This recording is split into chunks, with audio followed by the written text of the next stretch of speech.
Right. Good evening. My name is Shannon Bentz. I'm the co-chair for the CRI, the Community Representation Initiative. This is the 13th meeting, and right now we're live streaming on channel 53 and also up on Zoom. And we're just gonna go around really briefly and introduce everyone on the CRI. Aloha, my name is Marty Townsend. I'm an at-large member of the CRI. Aloha, my name is Mielisa Otis. I'm a community representative on the CRI. Aloha, Elima DaCosta, also a community member at large. Aloha, Michelle Poplar, also a community member, stand-in today. Aloha, I'm Helani Sonora Pale. I am on the Native Hawaiian seat for the CRI. Mahalo. Aloha, I'm Melody Aduha, and I represent the Environmental Caucus of the Democratic Party. As a member of the CRI, I represent that organization. Thank you. Aloha mai kako. My name is Mai Hall. I am a Native Hawaiian member and an affected family member. Aloha, I'm Natalia Hussey Burdick, a newly elected member representing the Sierra Club. Thank you. All right, and we have one member online. Mandy Fine, I believe, so I just want to introduce her. And we also have a special guest online who will speak a little bit later, Victor Peters, so thank you for being here. And then we have Joanna Sato from the state in the audience, so thank you for being here. And then I'm going to pass it back to Heilani. She's going to start with the Oli. Yeah.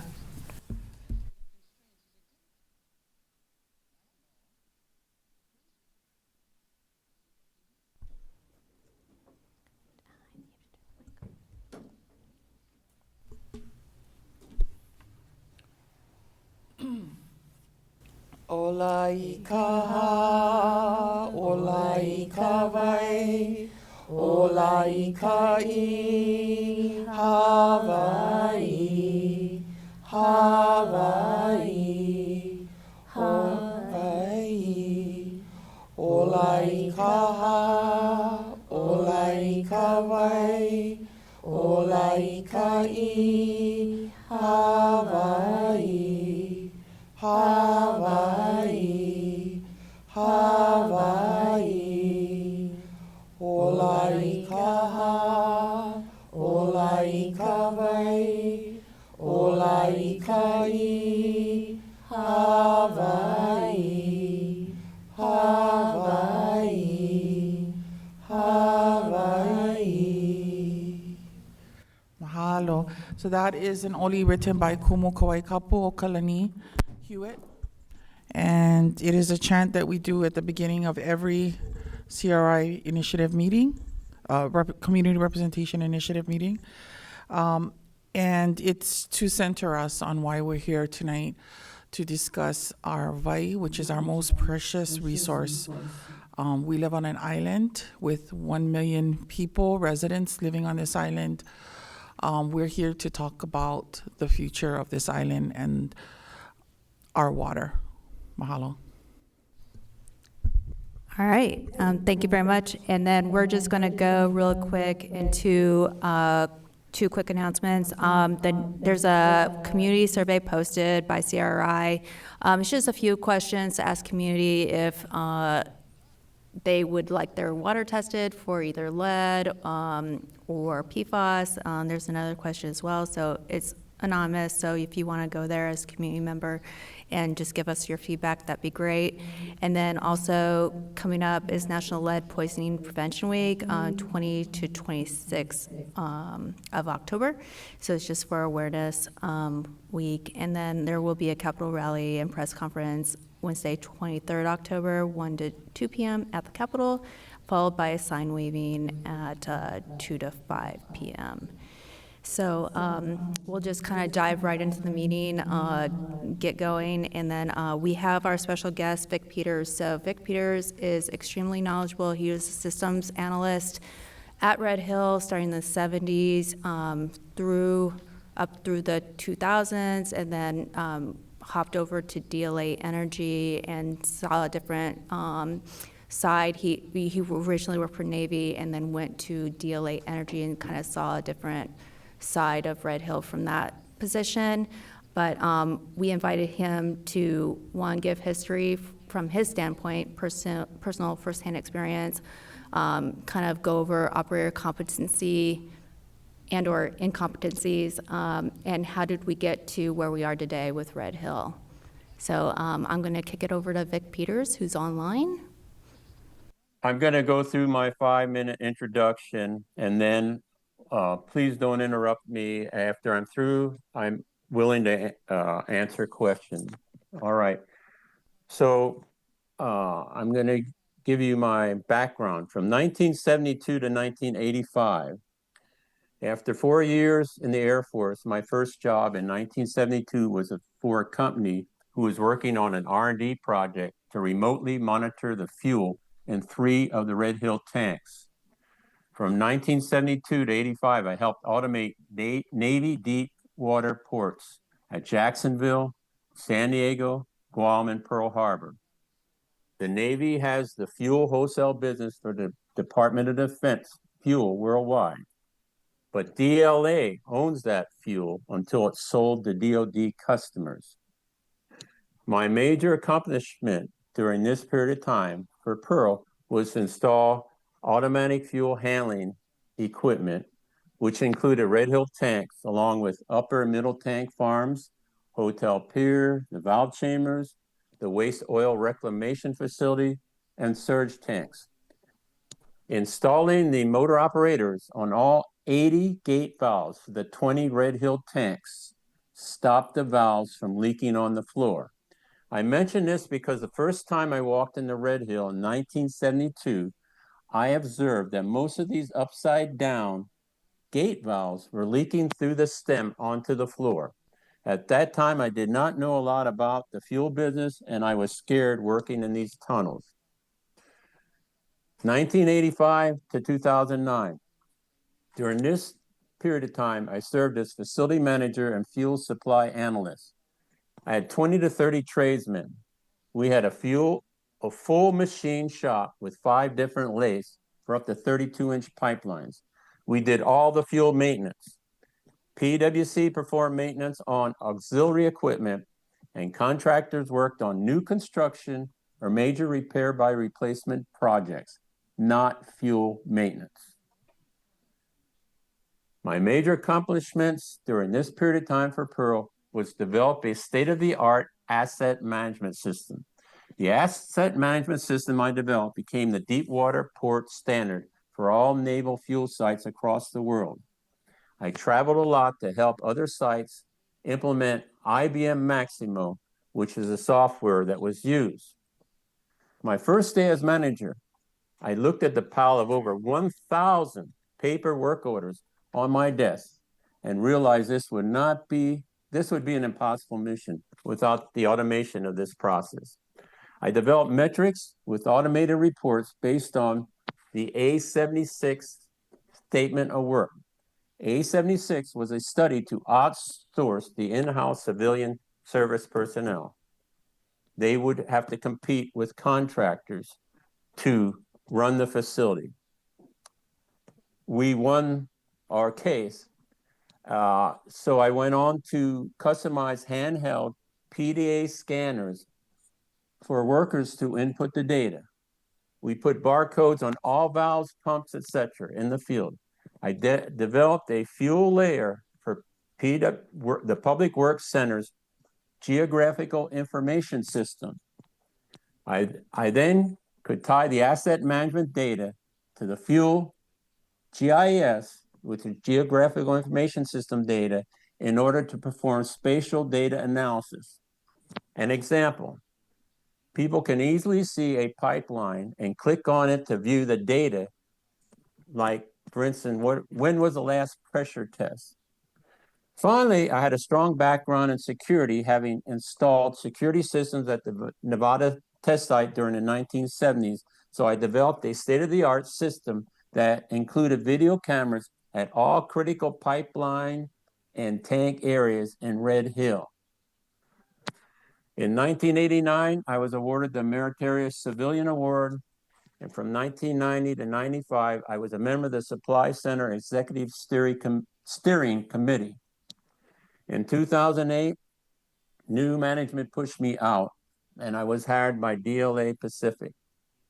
The Pearl employees were not able to keep these systems I developed operating, and Pearl started to gradually contract out much of the maintenance. Maintenance also decided to install a costly AFFF firefighting system after 70 years of no incidents.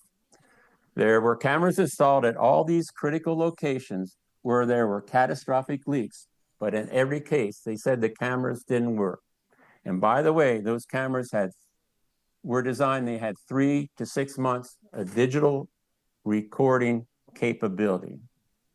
From 2009 and 2010, I was a real property officer for Navy and Marine fuel real property in the Pacific. I had to audit by observing all real property in person and update the property records. From 2011 to 2014, I was the fuel program management analyst for the Pacific. This position was discontinued after my retirement because I found major problems with every program I investigated. The military management does not want to admit there's a problem on their shift, for it may affect their careers. Final observation: to help prevent further fuel catastrophes, Pearl needs to fund the American Petroleum Institute to develop a site-specific training program for all civil service employees and management. Employees need to be certified to work at Pearl. An API certificate allows you to work at any fuel depot in the world. I know Red Hill is closed, but you know why it was so easy to close and still fulfill the fuel requirements in Pacific? Most of that fuel at Red Hill was part of the pre-positioned war reserve program. Unfortunately, a large portion of that war reserve, the JP5 specifically, was off spec, meaning it could not be used in the case of emergency. That is why it was sent to the mainland to get redefined to be on spec. So today, my message is you still have a complex mission supplying fuel to the Pacific. Now, my intent in answering questions is not in any way degrade the military, but to help educate them. I know more about Red Hill infrastructure than anyone in the world, but the military has never tried to consult with me. I'm ready for questions. Hi, Vic. This is Mandy Feint. I'm one of the CRI members, and I'm a active duty Army officer as well, in an impacted family. We were living at Ford Island at the time of the 2021 spills. My question is, I just want to make sure that I heard you correctly. The way I understand it, and I know you and I have communicated briefly, you are the most knowledgeable on Red Hill. I gathered that from your briefing tonight, and I just want to make sure that I'm clear that when the Navy put together their swarm team of experts, that they never reached out to you to be a part of that swarm team.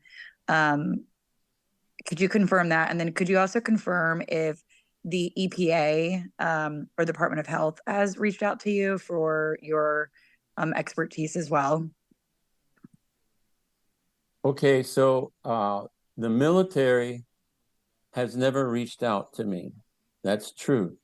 However, I live overseas, and each time I come to Hawaii, I've tried to educate the different agencies there. So I've gone to the Board of Water Supply and met with Ernie and his people.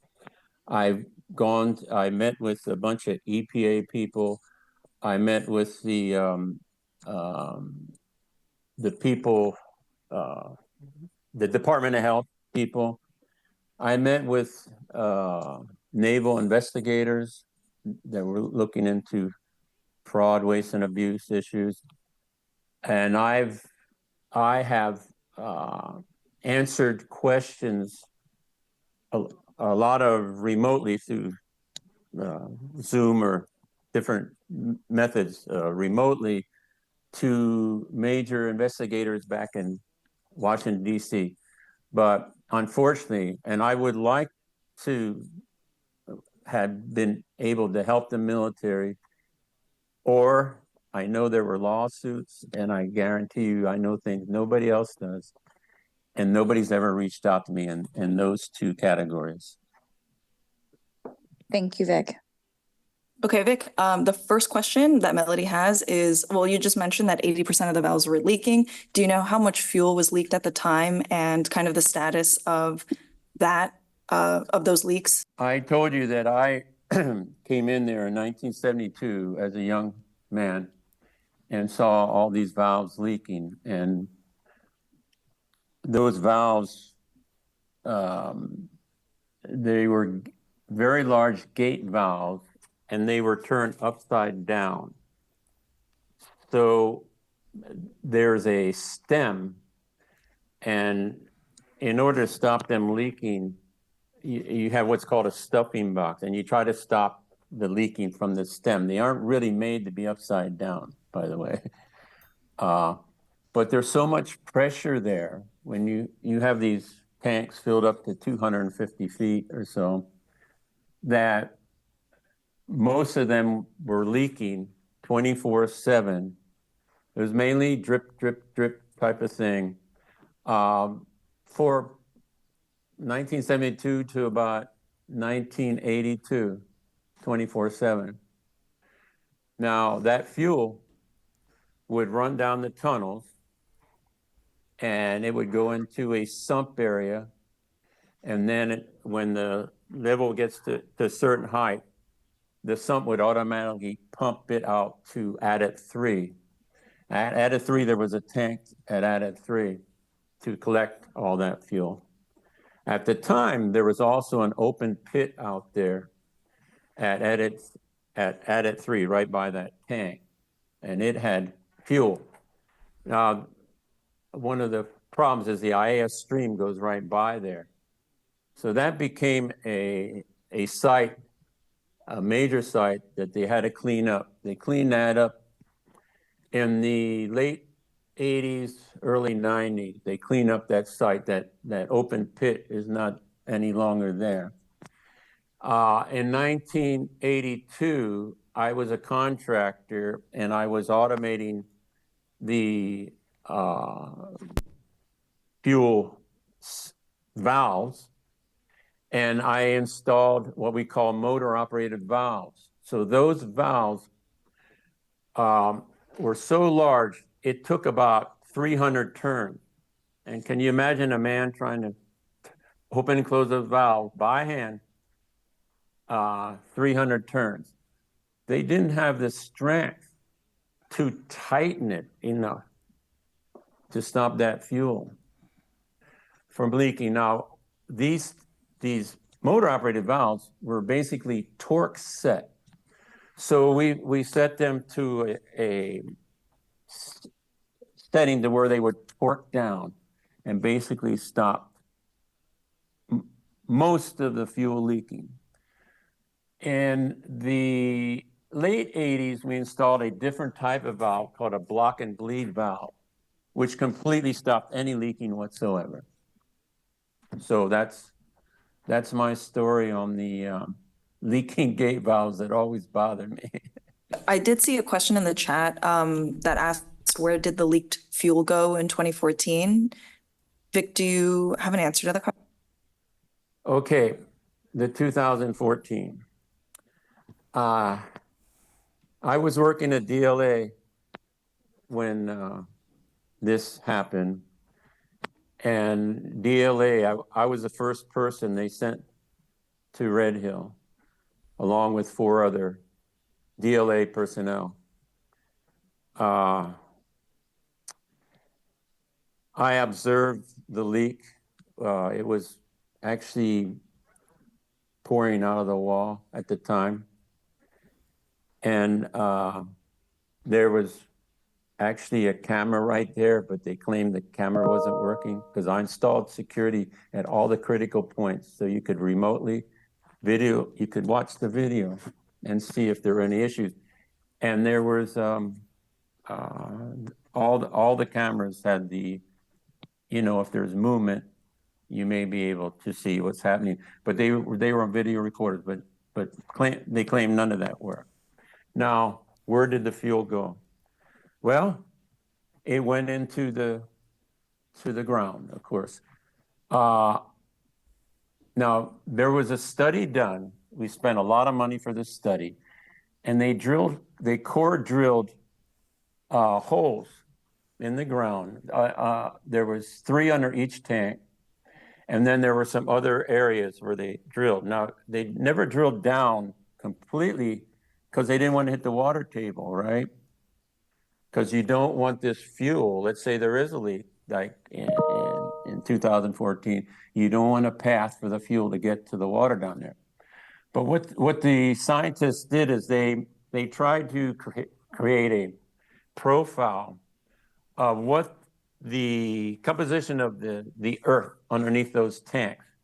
This is not an exact science, especially in a volcanic area where there could be tubes somewhere where the fuel today is sitting in a tube. Nobody knows that. But they did put together some very expensive software, which I had the government buy the software for $80,000. They bought the software. So if there was a fuel leak and you quantify the fuel leak, it would predict how long it would take for that to mitigate down to the water table. Now, the soil would naturally mitigate most leaks up to a certain point. It's just like a sponge. You take a sponge and you wipe it up, let's say some water that you spill. If it's too much water, the sponge can't absorb it anymore. That's the same as the dirt underneath those tanks. So the prediction they had, it was based on the soil and the length away from the aquifer. And you could put those and it would tell you, well, approximately this many years that could migrate to the water table. In this case, I didn't have access to that software because I was a DLA, and I don't think the people there even knew they had this software. But I knew in my head, because I had played with the software so much, that would be around 20 to 25,000 gallons of fuel. The other thing that I will mention in this 2014 thing that was disturbing to me is they base their calculations at 27,000. And by the way, they gave 3 different figures. It kept going. It was lower, and then went up a little more, and then up to 27,000. Did that based on inventory management. Well, inventory management at Red Hill, I'm not going to get long-winded about it, but there are some problems with their inventory management. So when you use the automated fuel handling software, you have filters on there. You're not getting all the raw data. So what I had is I had them get the raw data, which would be the database, going straight to the database, right? And I had experts from Spa Wars in Charleston, South Carolina.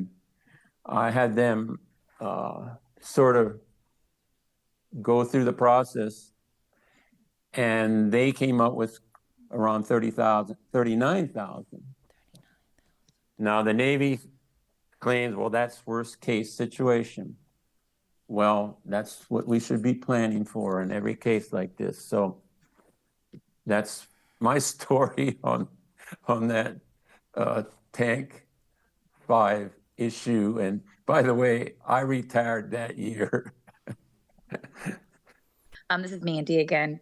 Can you speak to, since you worked there for so long, and obviously interacted with probably hundreds of people, can you speak to historical medical issues that you've seen over the years from folks that have worked there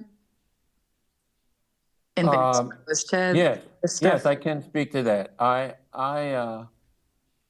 There were several people that stuttered a lot. Good idea. That had been there for a while. I don't know much more than they were working, they stuttered. So JP5 has that effect.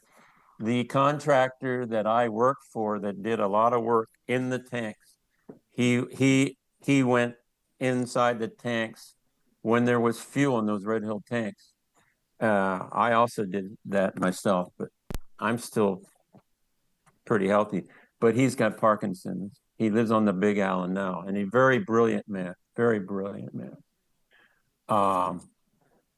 There was several old timers. I remember that they retired, and I went to a few funerals. I don't know what they died of, but some of them didn't live too long after they retired from there. But a lot of the old timers, they really didn't understand the safety issues with the fuel. I found people that were working for me in valve chambers standing in fuel 2 to 3 feet deep, working. And they had young guys that didn't know anything, were doing the same thing. So there wasn't a lot of, how should I say, safety or environmental requirements until, I'll say, it started in the mid 80s, especially when I got there. I started pushing a lot more education, and that's why I'm suggesting how important this API certification would be for people that work in Red Hill, because many of the people that come in there, they come in there because they know somebody, in the government, they have connections, and they have basically zero knowledge about fuel. A lot of the people that come in there, and they start at a low grade,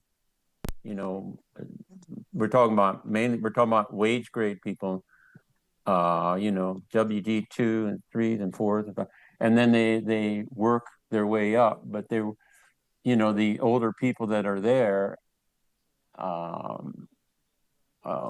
sometimes it's a hard time. They don't want to share their information because they're at the top. They've been there the longest. So I'm really pushing, and I know Shannon agrees with me. She's pushing this API requirement. I got with Gabbert, and I met with him, and we tried to do something with the state there. And I went to a meeting, and every fuel, anybody that operates fuel there was fight. They didn't want to see something like this. You have people, that people that drive the fuel trucks, and I could see that there was just too much against me, and I'm not living in Hawaii, and I gave up the fight. For basically, I was trying to get the state, and he did initiate, try to get things going, but there's just too many fuel people in the community against it. Vic, do you see these the slides posted on the Zoom right here? Yes. Okay, do you mind walking through? I did have a question from one of the CRI members I can ask really quickly, but if you also don't mind going, just walking us through the slides, in case there's any info on here that you didn't get to. Is that okay? That's fine. I'm the one made these slides. Yeah, great. No, thank you. Because we didn't get to all of them. I just want to show them. But really quickly, one of the CR members, Melody, asked 187 million gallons in Red Hill with a. Okay, sorry. So we'll do the slides first, and then I'll ask the question. Do you want to speak to this first slide here on the Red Hill proposal? Well, I was, now that Red Hill's closed, I don't know if, a lot of what I have here isn't an issue, but what I was suggesting, I sent this to some other people in the state, is you need I think that the state could make a case that they need access to certain data from the automated fuel handling system, it would have to be hardwired because it's data that you don't want on anybody being able to infiltrate your system and automatically operate valves. So it has to be internal. You can't have it on the internet, okay? So what I was suggesting is that you could run a fiber to a nearby facility there right out of Adit 3. If you see Adit 3 there, there's the IAS stream, and right across the stream, there's several state and city and county facilities. And you could have a computer set up, you could have it, you know, secure to maybe a couple people could just view certain specific data from the AFHE system. Now, what would that data be? That data would be something like unscheduled fuel movement. This is a key to what happened in 2014. They had, the computer did recognize that they were losing fuel within 12 hours, but it took them 30 days to react. So I would say that that would be one of the key elements. I could go further into what things should be monitored, but this is one of the key issues. In 2007, they had a major fuel spill at the Upper Tank Farm. On schedule fuel movement, once again, was there within the first day, but nobody figured that out. It took them a few weeks to figure it out. So that I see the first slide there. I'm showing this next slide. It's just showing you that there are cables that run through Red Hill. I know because I installed some of them years ago. And there is fiber that goes throughout the tunnels. We go to the next slide.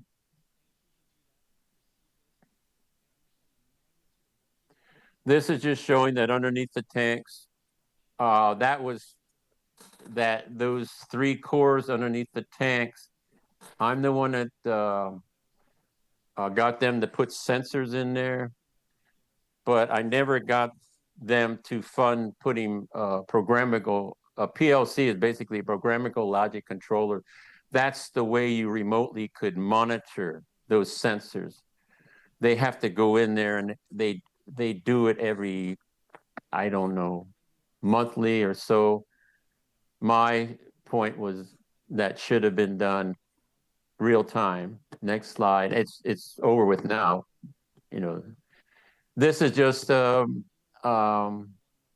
slide that most of you have probably seen, and you see that by tank 5 and 6 there, that was a 2006 or 7 study that was done that helped us decide where we should put certain wells to try to see, you know, what the characteristics of the soil was. All those cores, what they did is when they core down, is they take those cores and then they investigate every inch of that soil for the properties in that soil. And that's how they come up with something like this. Next slide. This is I was really upset about this. This was a Red Hill contingency plan, and the DLA, the environmental people, for whatever reason, would not go along with this study and would not pay the contractor till they took certain things out of this study. And the things they took out of this study were the leak detection recommendations. The contractor had to take that out and the real-time monitoring. So I guess what I'm saying, preventing maintenance hasn't worked, obviously. Next slide. This is just me showing that the fiber runs out through the facility, and you can see where Adit 3 is, and you can see the water pumping station there. And that major leak you had was that tunnel. There's a vestibule in that tunnel. I'd like to point out that every single door in that facility has a purpose related to ventilation. So the doors in the tunnels are very important for proper ventilation. Next slide. This is just me. I went on Google and I'm just showing that from Adit 3 there, these are two facilities owned by the state or city and county, I don't remember. And they're only a few hundred meters away from Adit 3 if you wanted to do some kind of remote. And here, these were suggestions I had at the time. I sent this report to the Board of Water Supplies, just trying to give them ideas of some of what I thought were the critical things that needed to be monitored during this process. And that's basically it. If you aren't familiar with cathodic protection is a system that like all your underground pipelines and all your tank bottoms are tied into cathodic protection. And what this does, it's a system that keeps things that are underground or in contact with the ground from rusting. Thank you, Vic. I do have a question from one of the CRI members, if you're ready. I'm ready, yeah. Yes, someone asked if you happen to know who was sent to investigate Red Hill Tank 5, who then reappeared later after the May 2021 leak. I won't talk. You want me to repeat it? Talk about that. I was there, but Gotcha. It's politics and accountability. I'm not responsible for the accountability. Somebody else has to do that. Gotcha. No worries. I have one more question. It's can you speak to how the Navy takes these studies or reports completed by the contractors and modifies the report or excludes information? Well, the particular environmental contractor on this 2007 report now, he had never seen anything like that in his life. He couldn't believe it. So there's you have this huge government system.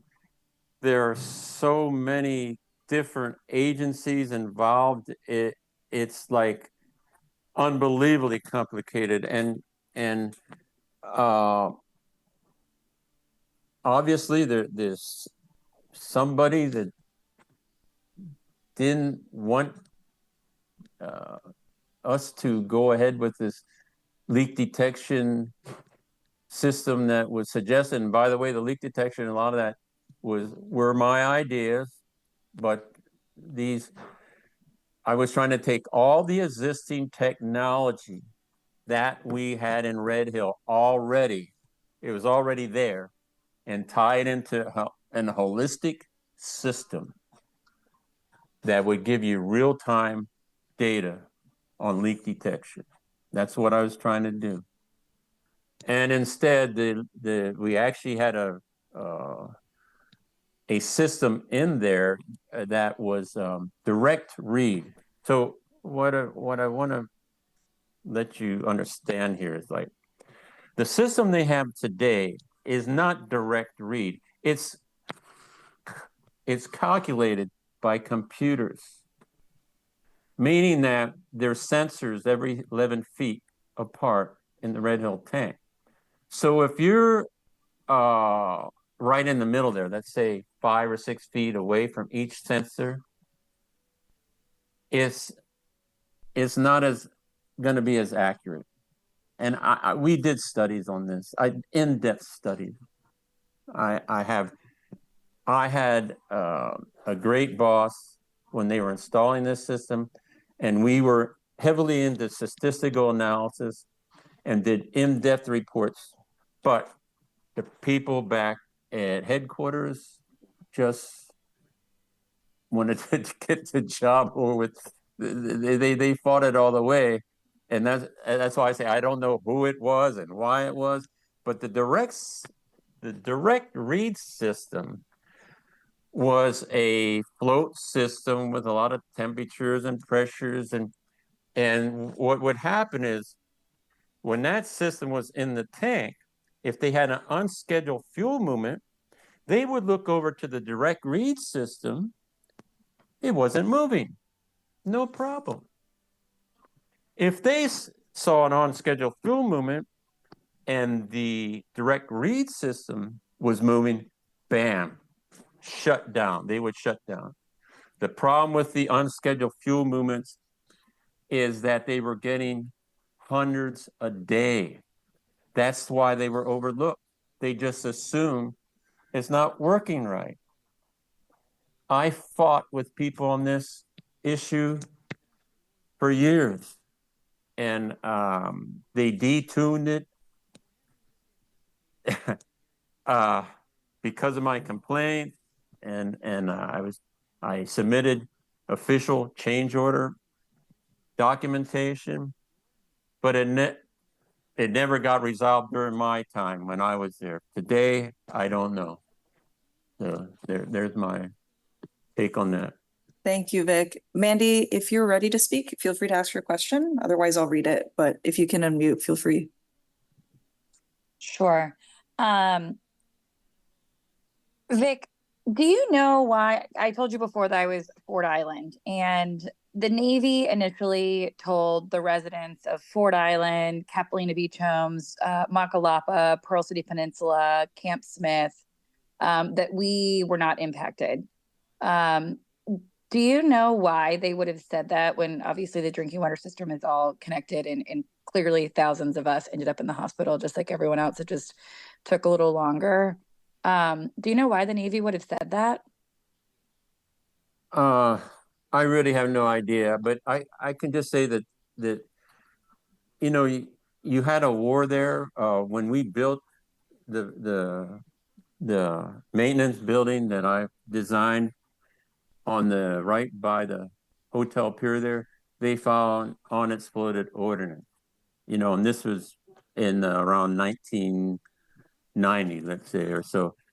So you have a really mess in that whole area. On Fort Allen, you used to have about 20 or 30 underground JP Ford tanks.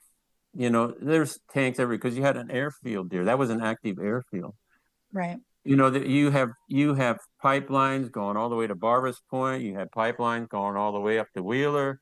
You have pipelines going to the refinery all the way to the airport. So, there's so many things going on, and I just point out that it's complex. You even had pipelines under Pearl Harbor that went to Barbers Point. So I can't answer the question, but just to show you, it's a very complex. The pipeline, a lot of these pipelines that I'm talking about are no longer in service. You're referring to like the abandoned pipelines, correct? Yes, and there is a process for that, a safe process for that, but I can't tell you what actually happened. Okay. My last question is, we have heard every excuse under the sun. We also, got there was no video footage of the leak, and turns out, I don't know, 6 months later after, the Navy and probably their attorneys and everyone else watched and potentially manipulated the videos, it was finally released to the public.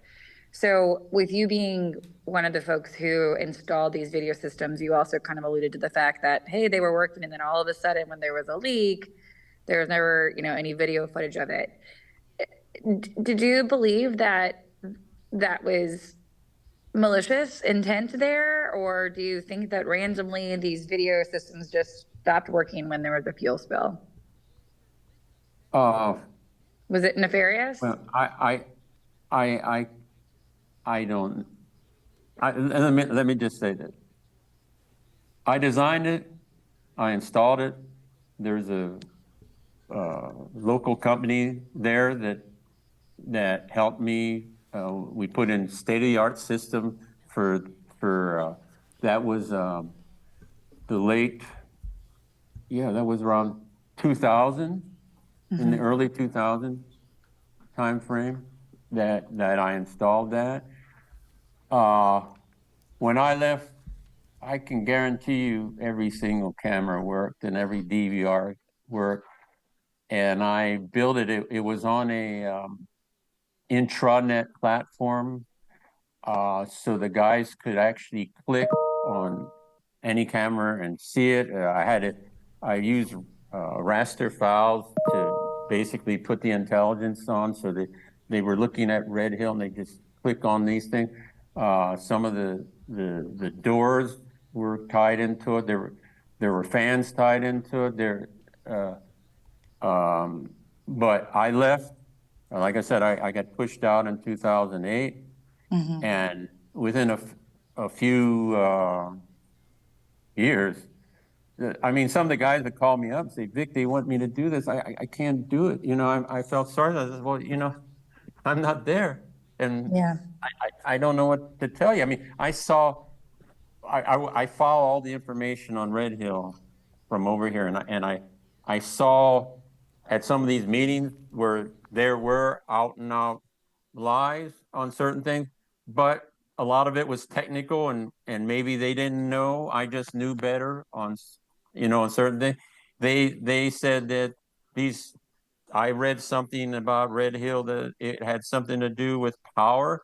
I can tell you every source of power at Red Hill, and it couldn't have been power. It had to be a fiber connection at and Pearl Harbor that went down, and they never fixed it. I can guarantee, because I know the sources of power for everything in that hill. Thank you so much. It sounds like we've got connection again with the room, so I'm going to turn it back over to the room. There is one question that I'll just read out loud. Give me 1 second.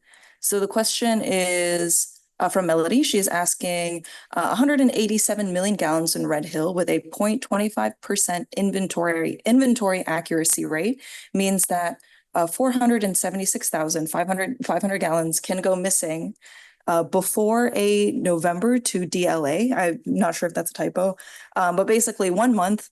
It's called a notice of violation. Gotcha. Notice of violation. Sorry. Yep. 1 month, 122,000 gallons went missing, and you don't have to report it. Basically, our question is, would you report it to DOH and EPA, if that makes sense? Okay. You hear, this is a good question. I'm working at DLA, and there's 5 inventory specialists in the room that I work at. I'm talking about DLA Pacific headquarters, right? And they're responsible for tracking the inventory worldwide. This is how you're paid in DLA. There's a surcharge on all the fuel that's sold worldwide, and that surcharge pays the wages of the people in DLA. All right.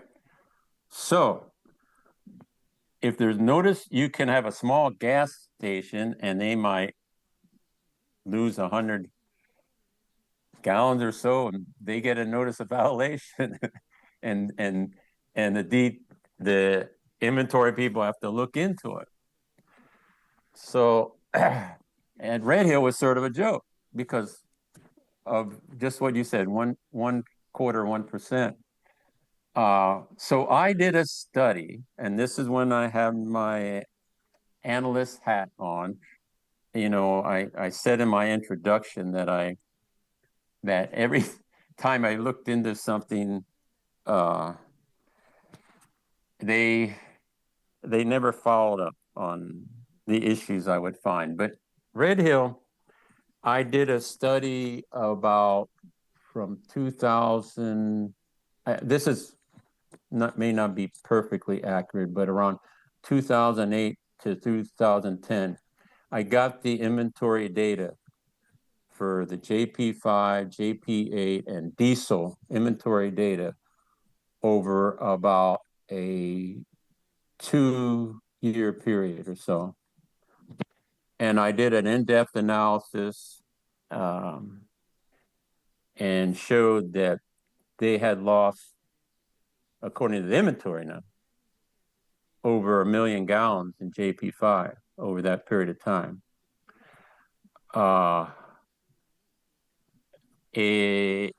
Everybody knew what I was doing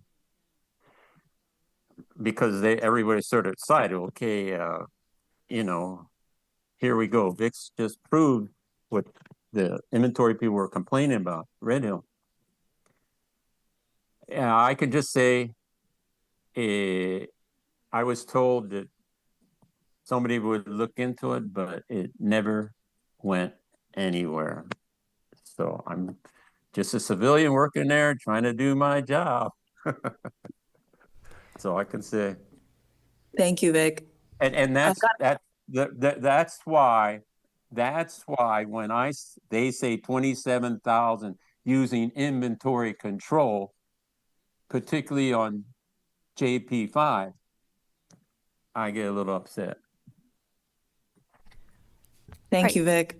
Rosalie, got another really quick, question. we are running Is it down on possible that time. any of the releases reached Ford Island and Capilina? I don't see how that'd be possible. Rosalie, I'm sorry. Do you want to clarify or elaborate? Otherwise, I'll move on to another question.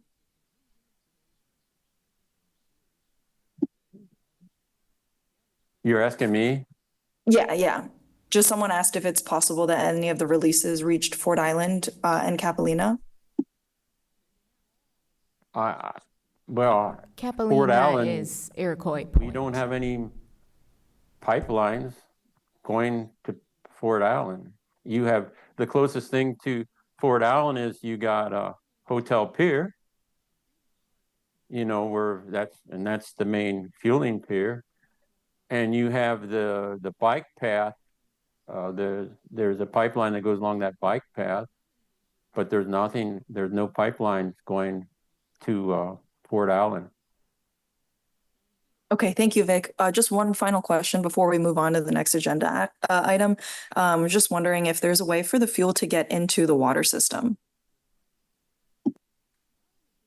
When you say the water system, you're talking about the hard pipe?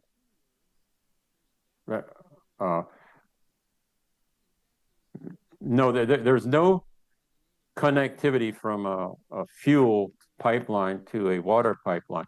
There is a water pipeline. It's about a 32-inch pipeline. It goes from the water pumping station down to Adit 2.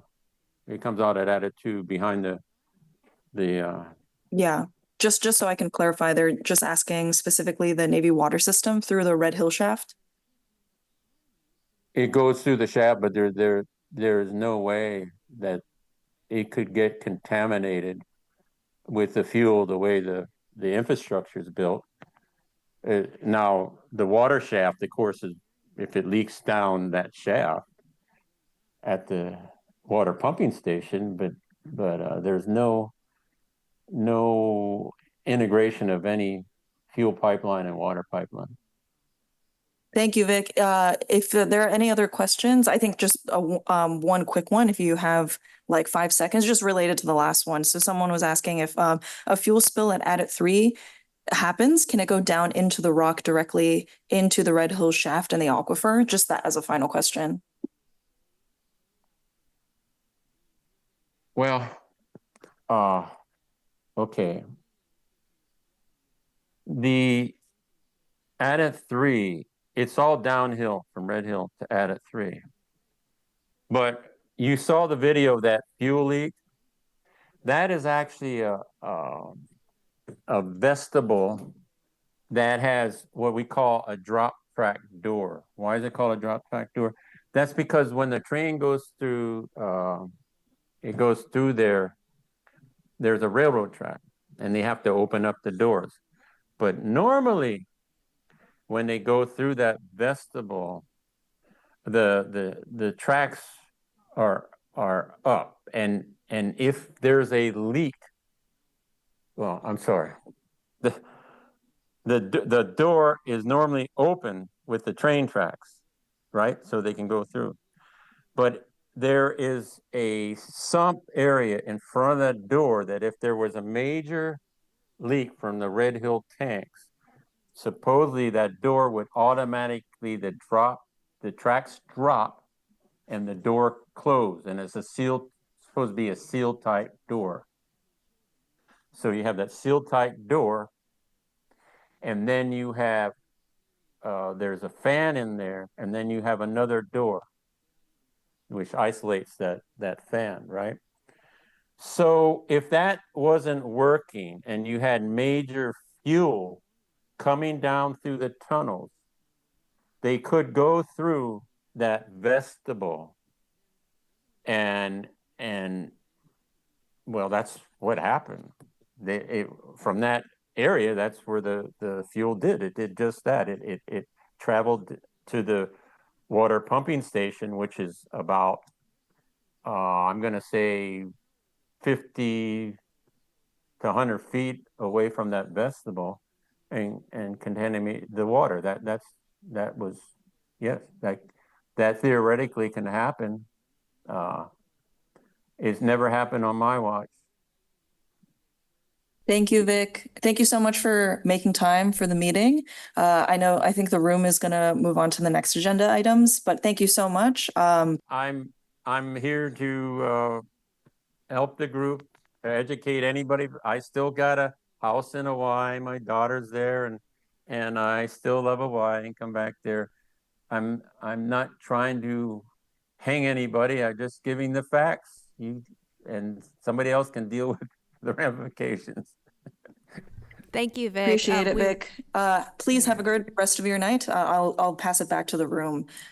Please watch on the stream for folks on Zoom. Thank you so much. Okay, thank you. Thank you, and thank you, Rosalie, for facilitating that. And again, I think you have a wealth of knowledge, and again, this is just for really helps educate the public, and also to revisit the request. I believe the CRI has been asking to visit the Red Hill fuel facility, specifically the fuel tanks and/or lower access tunnel and Adit 3 and/or the site of the spill and some other areas. So I think that was brought up with the Admiral Wade, and now we'd like to. Hopefully the Navy's watching, maybe Admiral Williams and Admiral Burnett is watching. So that request is still valid. So hopefully it gets answered soon.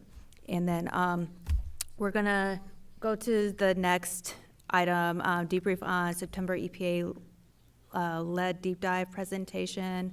And I know we got Amy Miller on the line.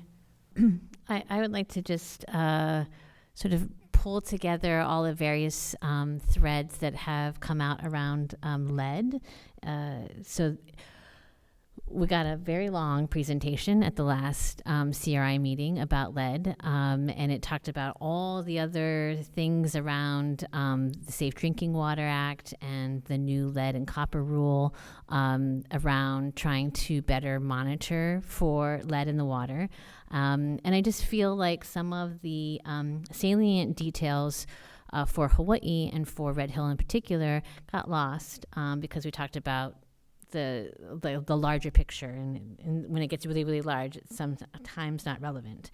So the main things that I took away from what doing all of this work around the discovery of lead in the Navy water supply is that Well, first, there are several detections of lead in the water supply or in the water lines somewhere. Somewhere in the water system, lead is showing up at people's faucets. We have multiple detections. No amount of lead is safe for anyone to consume.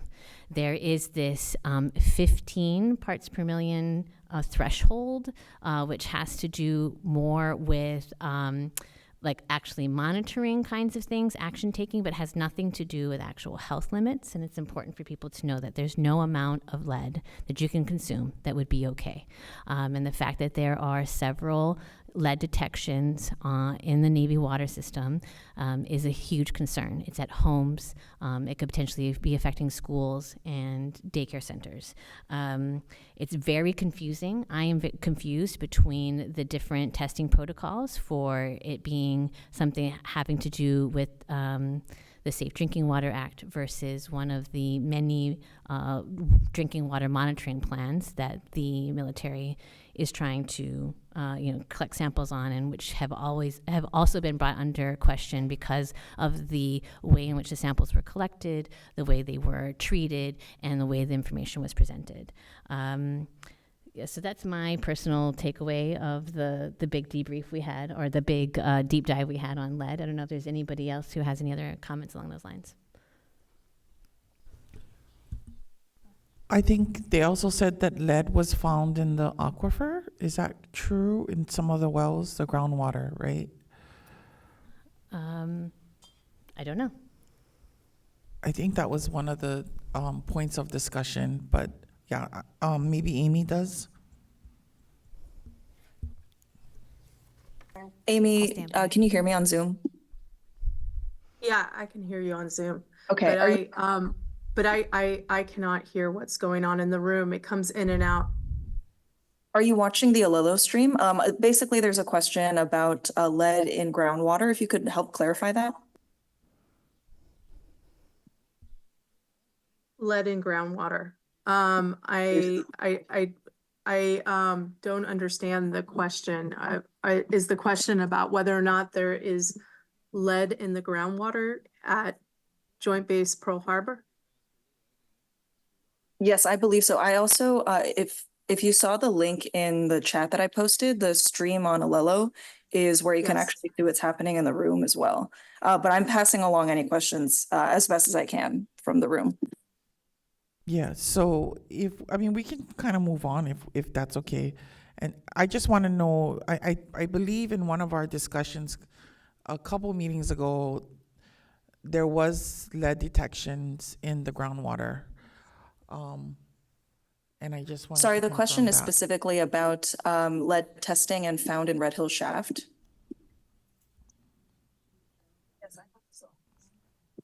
No, it's just groundwater. Did you hear that, Amy? And ground watering? Yeah, repeat the questions really quickly. So it's just two. So one is the lead testing found in Red Hill Shaft, and then second, groundwater monitoring wells close to the shaft, and that's it. Okay, so I am not able to answer those questions. I think we provided, our experts on lead to be able to talk with you all last meeting. I do not have them here today. They are not available, and none of our drinking water or our groundwater team is available. But I can take those questions. We have a series of questions that we received from you all that we're working on answers over the next week.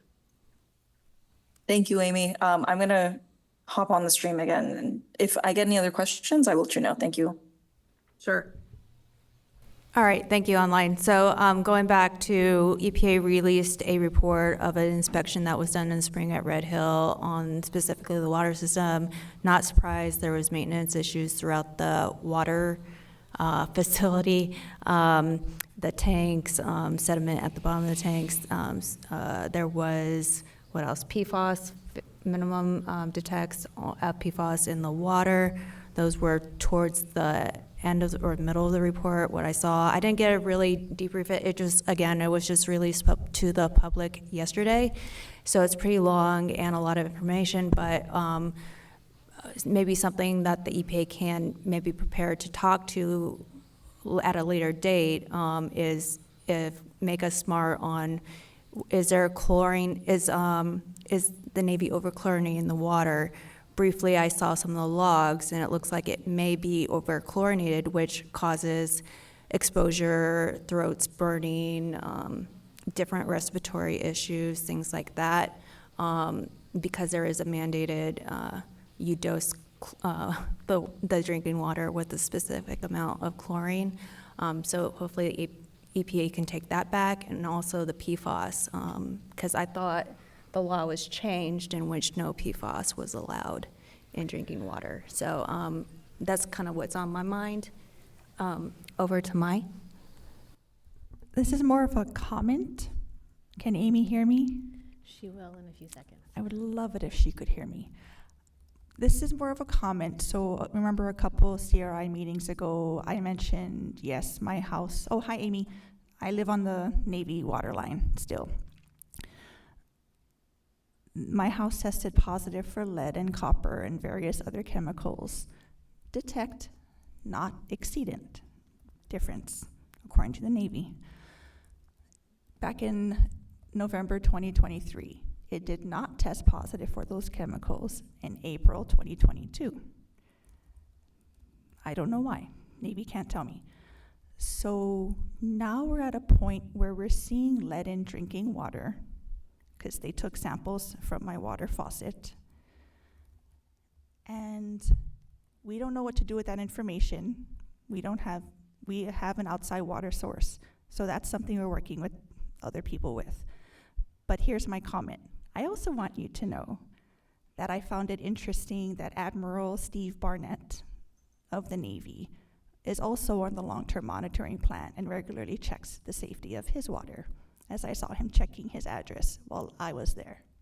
He did not test positive, but the fact that he is on LTM makes me cause for concern. So maybe we should bring that up with him. Thank you. Back to you, Marty. Yeah, I was really taken aback by the report that the public got to see yesterday. The main thing that struck me was that in the press release that the Navy wrote, to introduce the report and share it with reporters, they made a point of highlighting a line that's, of calling out a line, writing a sentence that said, "This report says the water is safe to consume." And I poured through that report, and I did not find that any conclusion anywhere in there. I did find PFAS. I did find all of the maintenance issues that were raised in 2022 and have not yet been remedied. And I just want to reiterate that from our perspective, the water is not safe to drink. People should not be drinking the water on the Navy water line. Please find another source of water if you're living on the Navy water line. And there are volunteer organizations that are working to provide water to people for free if you are unable to buy it yourself. And that information is available on the CRI website. Awesome. Michelle, go ahead.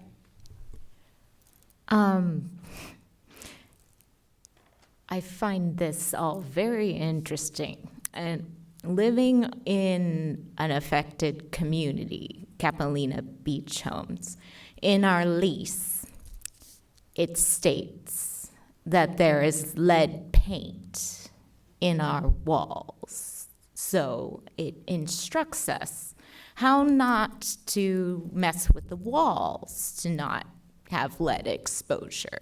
It also mentions asbestos, bed bugs, all those things.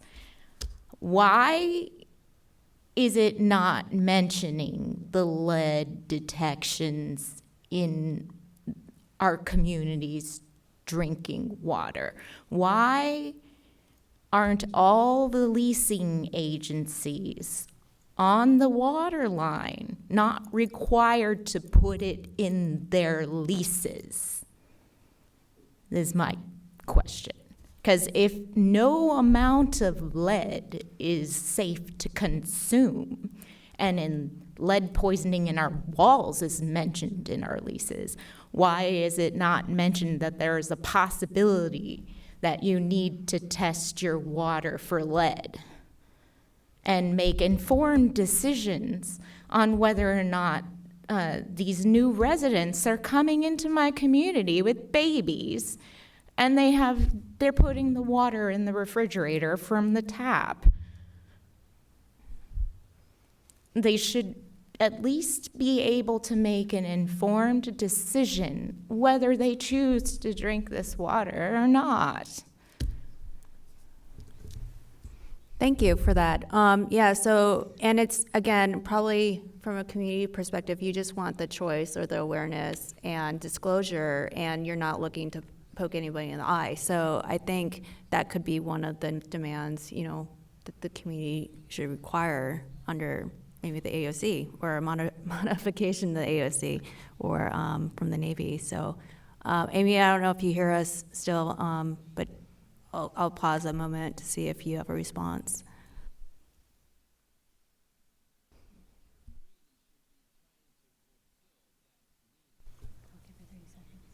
All right. All right, we'll take that down and follow up with your question. Thank you. And then next on the agenda is CRI meeting. So for everyone involved, the CRI members, EPA and the state, and hopefully the Navy comes back next month. We hear a little bit of chatter that they will be back next month, so we'll be standing by. But we want to propose a 12-month calendar to all the partners or stakeholders in this, just so we have can plan out 12 months in advance and kind of allow everyone to plan. So we're thinking of like the third Thursday of each month. So we're just putting it out there so we can get feedback to if this works with the. I heard my name, but I don't know what you asked. I'm so sorry. And I am so frustrated because I really want to hear you. Amy, I think they said they would email you just because it's a little bit difficult. Sorry.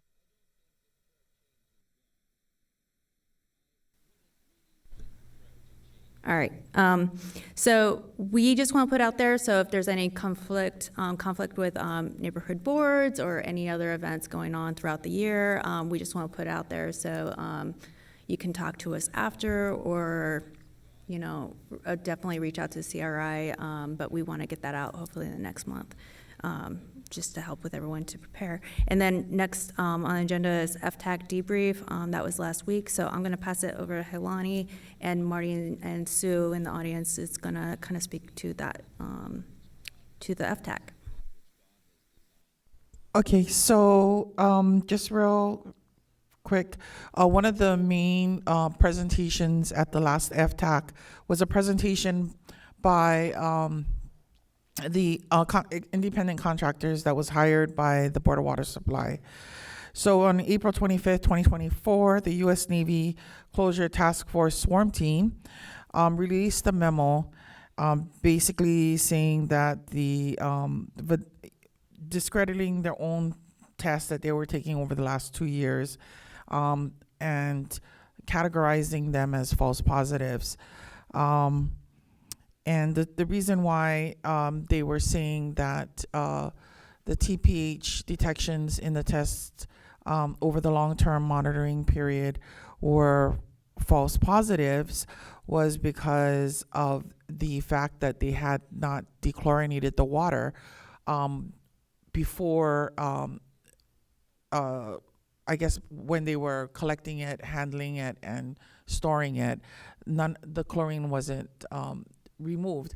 And basically the chlorine is supposed to be removed according to EPA standards for the test. The other thing that was interesting, so part of the Swarm Team's report was that these tests were contaminated at the lab. Because of that, the Swarm Team said, well, then, you know, the water is, these are false positives, and that there's no TPH from Red Hill in the water. That was, and these were 8,000 tests taken from residents, from faucets on the Navy water distribution line between 2022 and March 2022 and March 2024. So what the Board of Water Supply did was they hired two independent experts to look at these, to look at the Navy's swarm team report. And what they found was that that the water testing didn't follow the EPA standards, but despite that, the chlorine did not affect the TPH in the TPH that was detected in the water. So basically, they found their findings were the opposite, which I thought this was a really interesting presentation, and it was it really speaks to the need for unbiased experts to come in and look at the data about our water and what's in our water. So right now we're in the extended long-term monitoring plan, and the chlorine is being removed now, and there is still TPH detections. So that's another clue that these TPH detections were actually valid, that they were there in the water. And about the time when one of the things that we had kind of stood out was that basically during the time when the TPH detections, according to the test in the long-term monitoring plan, were up, that's about the time when we started getting reports from families on the Navy water distribution line that there was something wrong with their water. There was a sheen in their water, or they're getting sick, or they were throwing up in the showers, things like that. So rashes. And so I think this was one of the main points I think I got from the FTAC.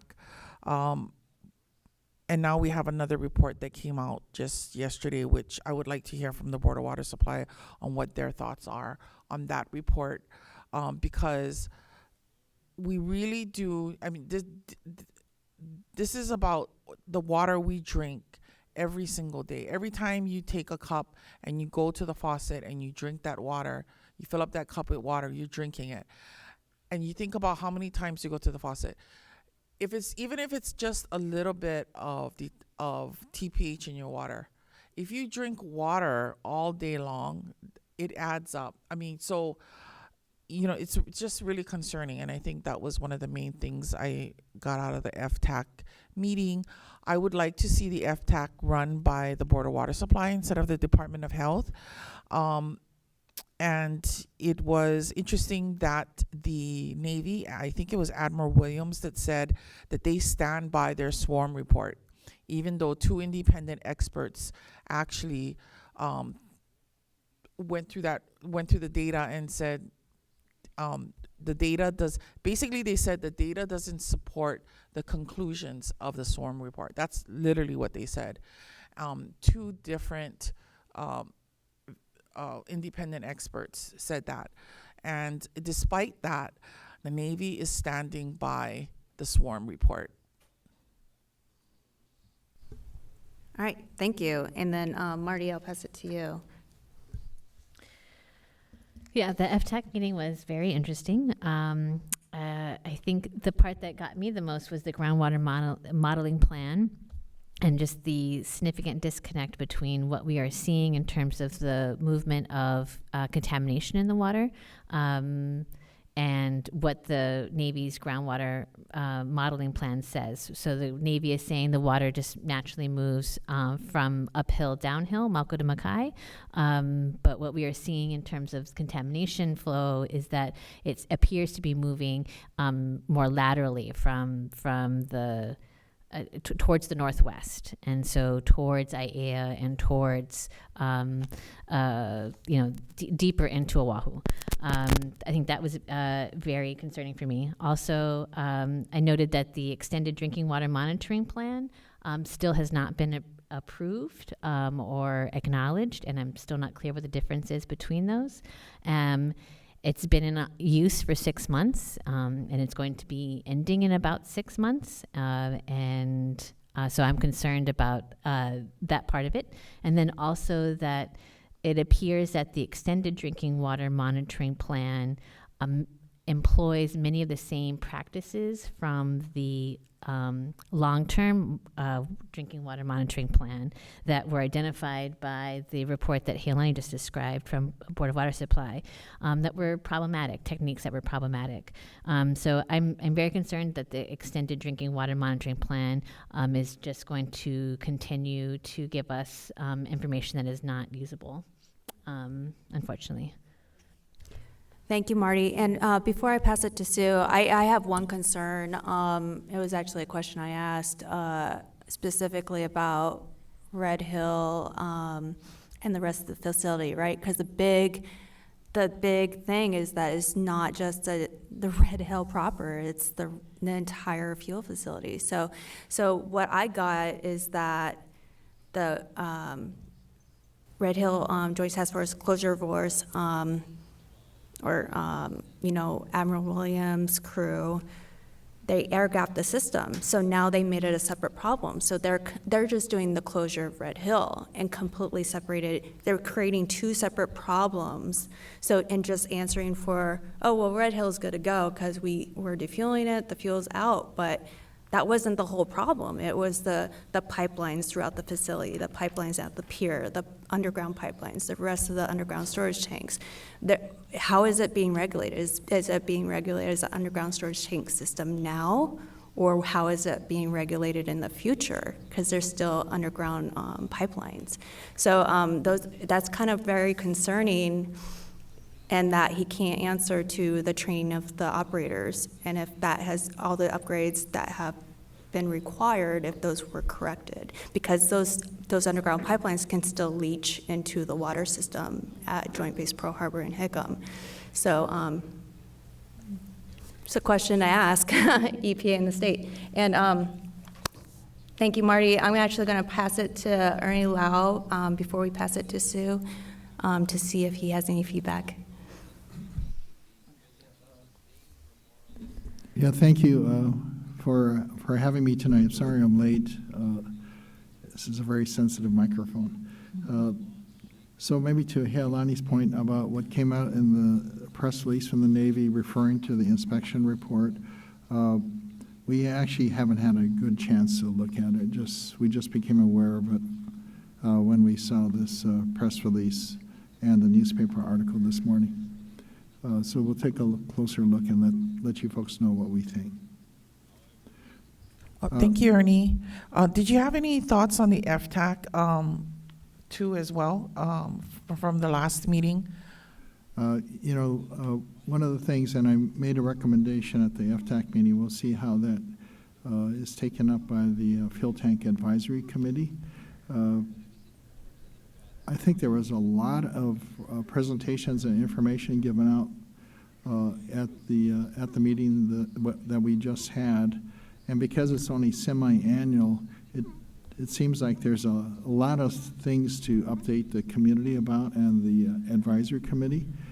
So my suggestion was to go to quarterly meetings, which are at least quarterly, maybe even more if necessary.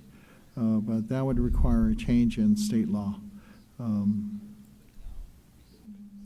Thank you, Ernie. And, and thank you so much for asking that question about increasing the number of FTAC meetings. We only get that twice a year. We only get all that information. So basically 6 months of information, and so much happens. And I think information has been the real issue here.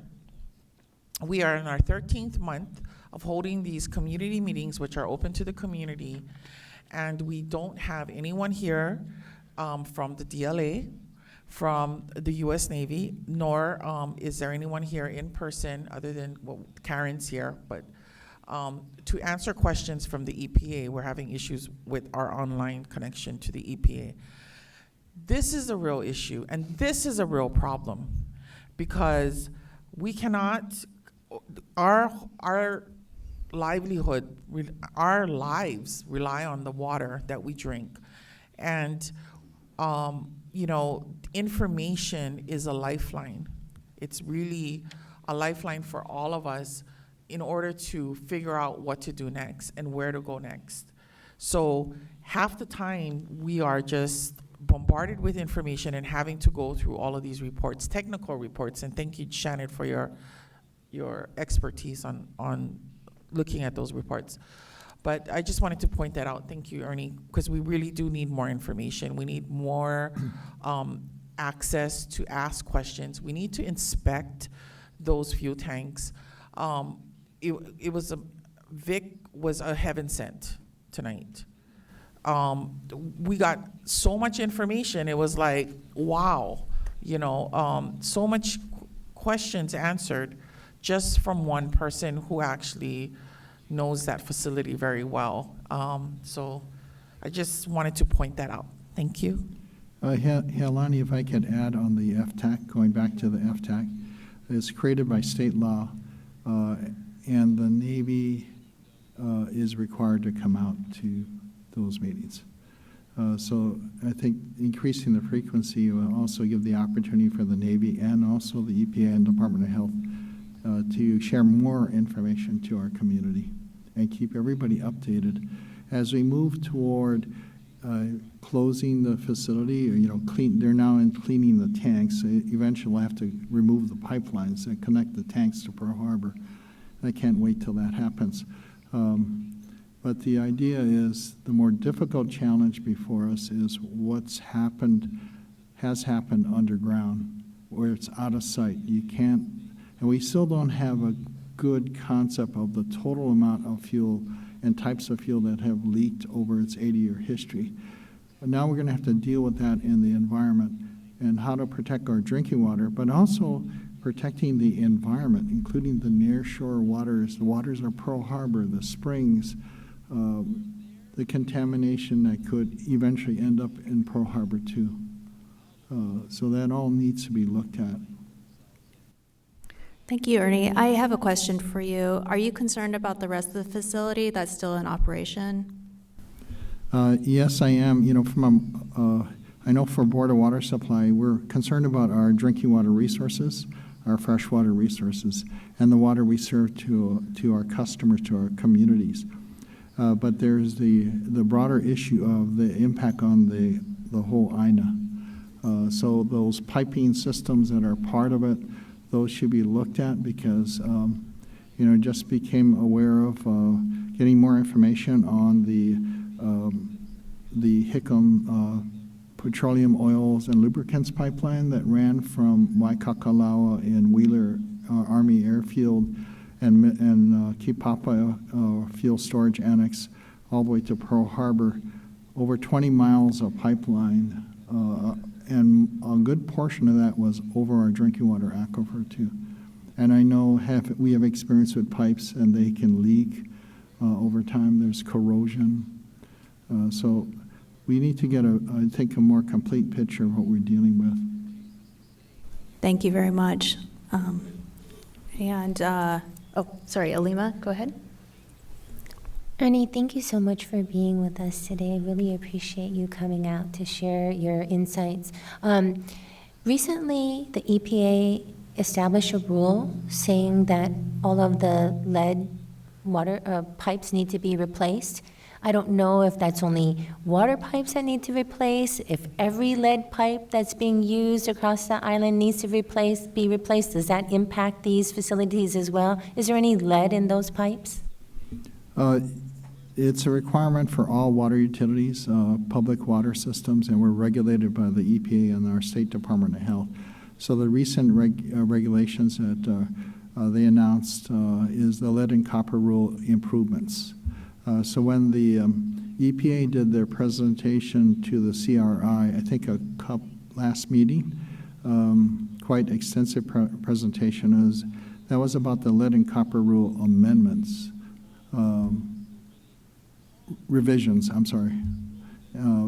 The improvements are LCRI also have more aggressive requirements to get the lead out of water systems and to actually look into customer property. So as far as our inventory efforts to inventory all our service laterals, we haven't found any lead service laterals in the Board of Water Supply system.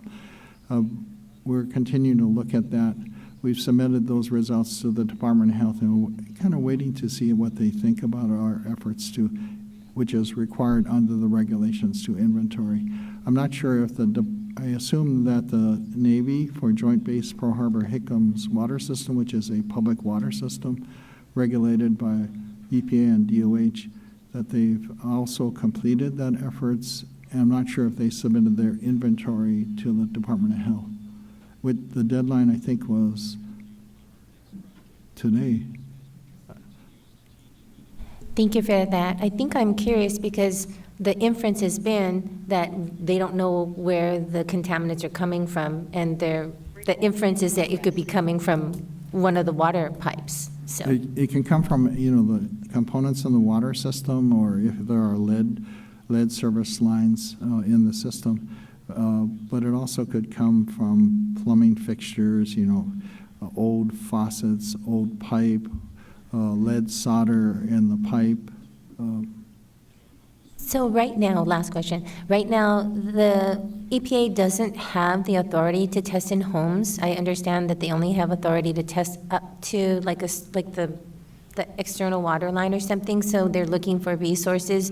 Is the Board of Water Supply working with other entities to be able to figure out how we can do testing in homes? We do it working with our customers as part of the compliance requirements. Under the lead and copper rule improvements will have to be a much more involved program. I think that's a question, maybe an appropriate question posed to the regulators, especially the EPA, to talk about the lead and copper rule improvements, LCRI, and what that would be. What would the requirements be now on the water system of Joint Base Pearl Harbor Hickam, given the detections of lead under the I guess it was a long-term monitoring plan, which is not the regulatory requirement, but under a different circumstance. And what is the requirements of the Navy?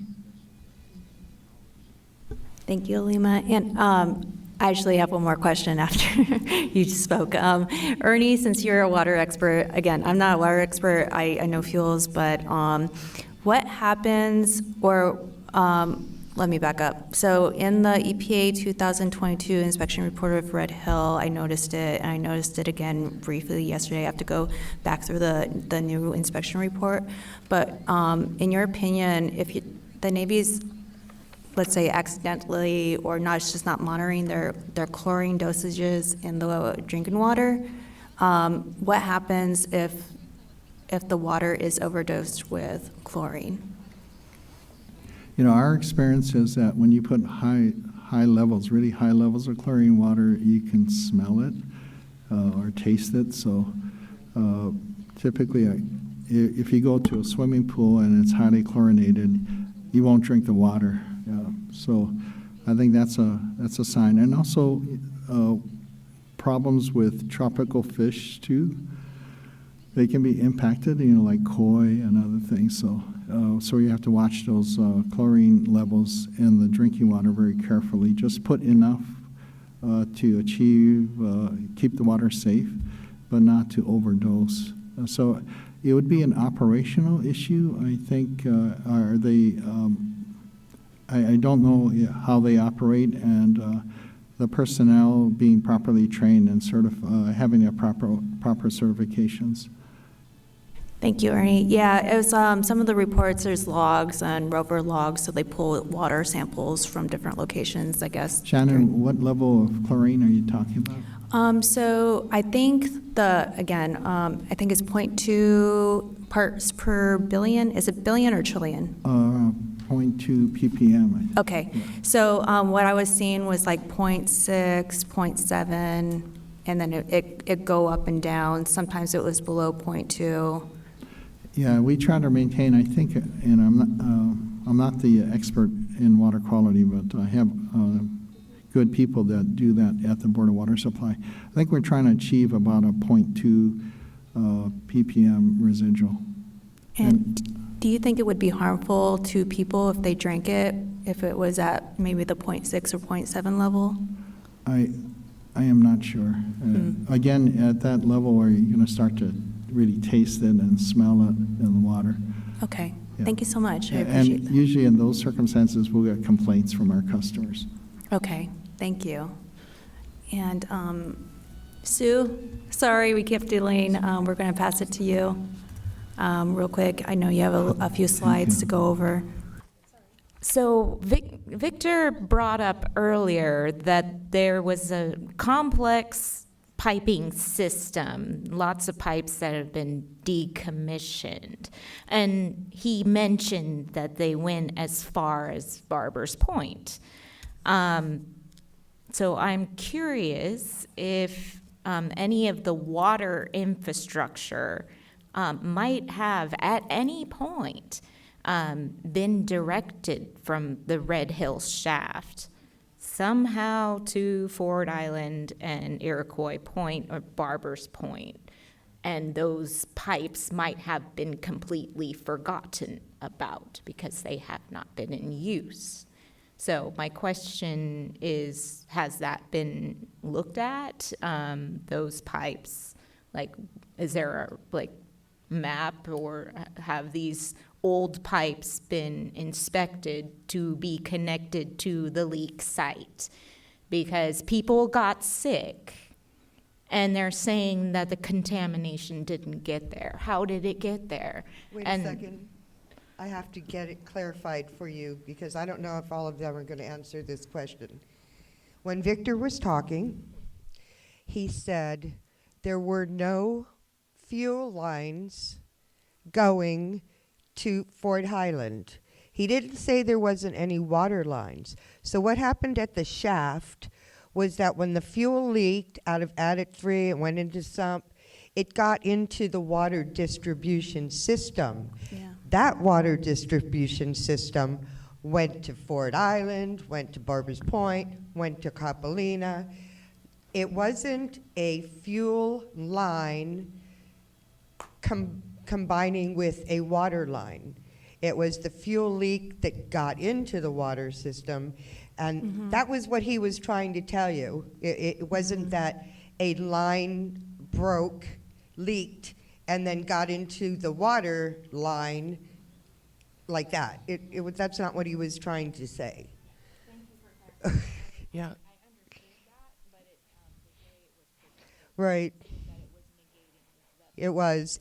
That's what everybody probably heard. That's probably what Mandy heard, because at one point, Chris Weldon said that there were certain areas where the water was not contaminated because of either a GAC already being on the system, or that there was just the direction from Malka to Mackay wouldn't make it to go to Malka to Camp Smith or wherever, okay, Manana.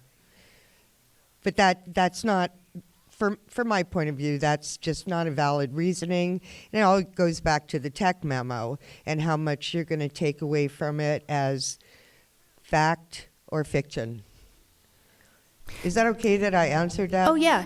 So, Sue, you were right on. So that's how the water system got contaminated. It's one big loop, and it goes to Pearl City and all around, and Capelina and Camp Smith. So it just takes one time to get that fuel in there, and then it's contaminated the whole system. Right, and it doesn't hit every place at the same time. It's a flow, and there's slugs in the line, and so your neighbor might get the contamination on one day, and you're going, well, nothing's wrong with my water, until it either passes through quickly, but the slug was there at the house next door, and so they were getting all the effects of it. And can I say something real quick? You can say whatever you want. You're the chair. Thank you. No, I just want to bounce off what you're saying because I love it. So another thing, right, you're messing with fuel. It's not water. You're mixing with fuel that rises, right? So you have to look at the topography of the land. So it's going to go to the most highest point or to where it moves freely. So that's why it's like unstable and going to different points and completely, I'm only talking about the lines, though. Yeah. You know, the lines move the water. It's not the direction of the flow. But the fuel sits on top of the water. Exactly. Mm-hmm. And it's in there. So, where was I?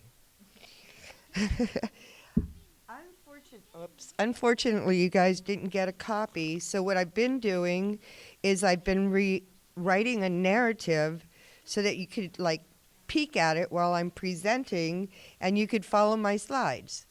However, you didn't get that. So I'll just give a little spiel about the quenching. So my presentation at the FTAC had to do with the low TPH detections due to a sampling method error. And the conclusion that came out, which has already been discussed tonight, so I'll just make it short, is that the surrogate mixed with the chlorine in the water and caused detections. Or, are you trying to give that to me? Oh, okay. Sorry, I just lost it. Or that is something to do with the chlorine in the water. The quenching, the part about the, sorry, let me go.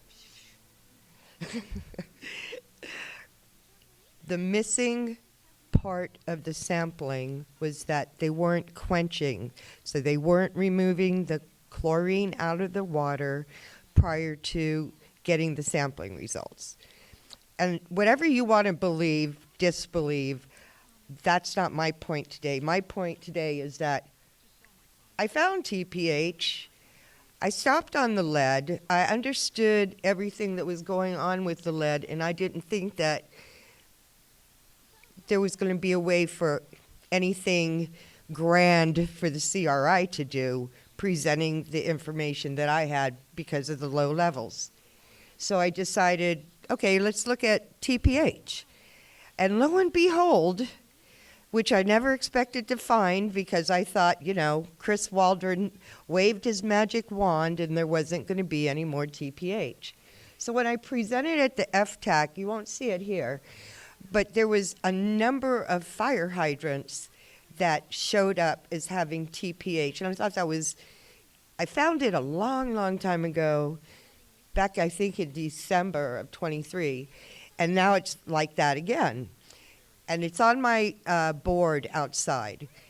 And the interesting thing was I was told by somebody that the next day the Navy flushed all the fire hydrants. So when I went back into the database, there were no more fire hydrants.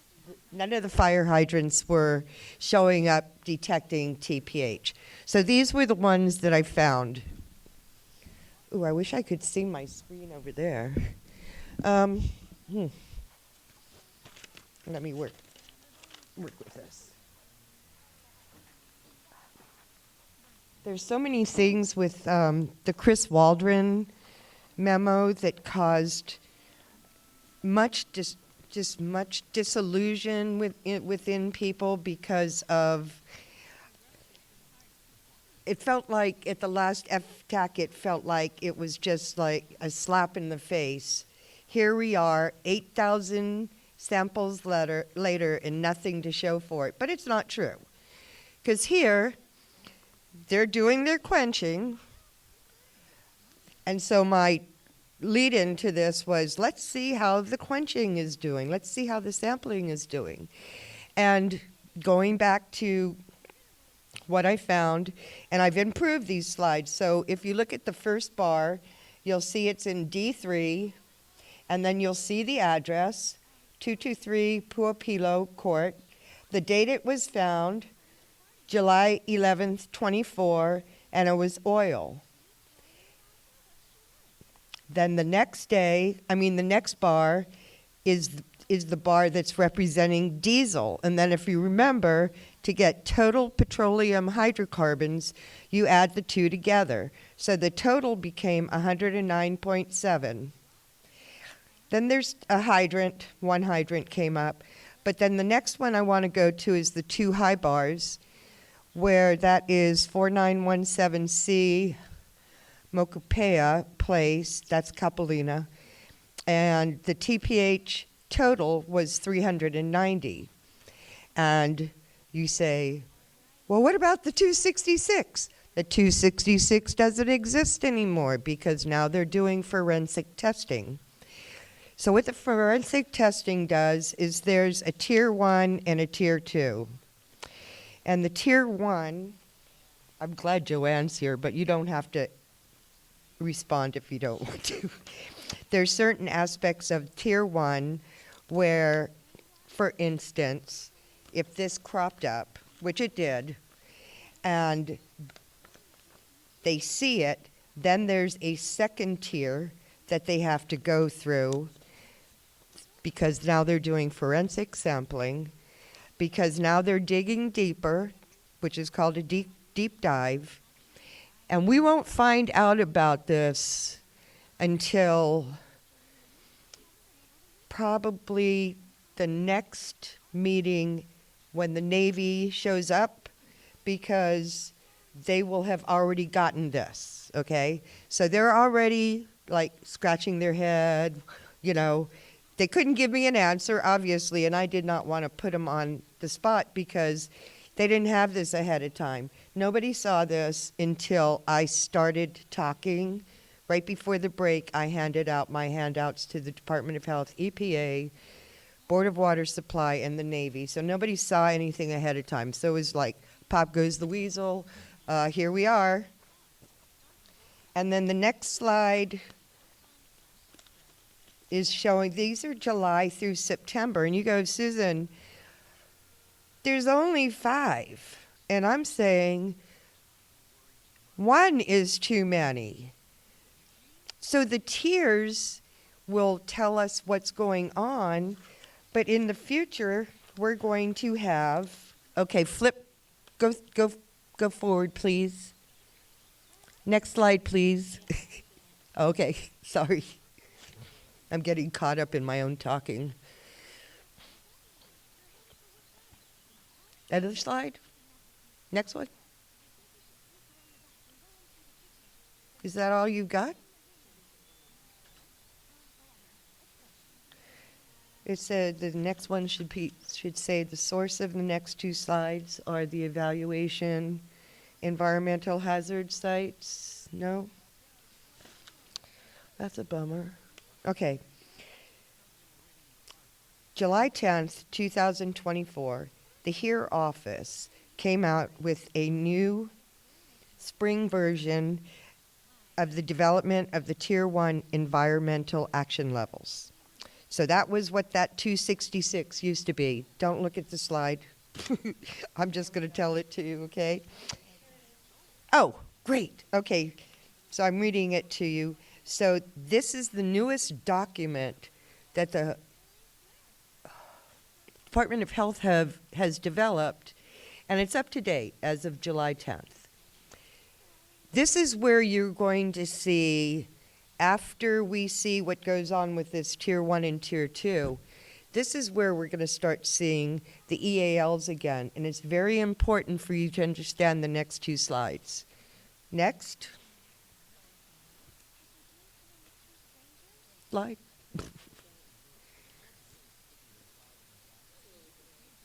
Oh, is it a delay? Oh, okay.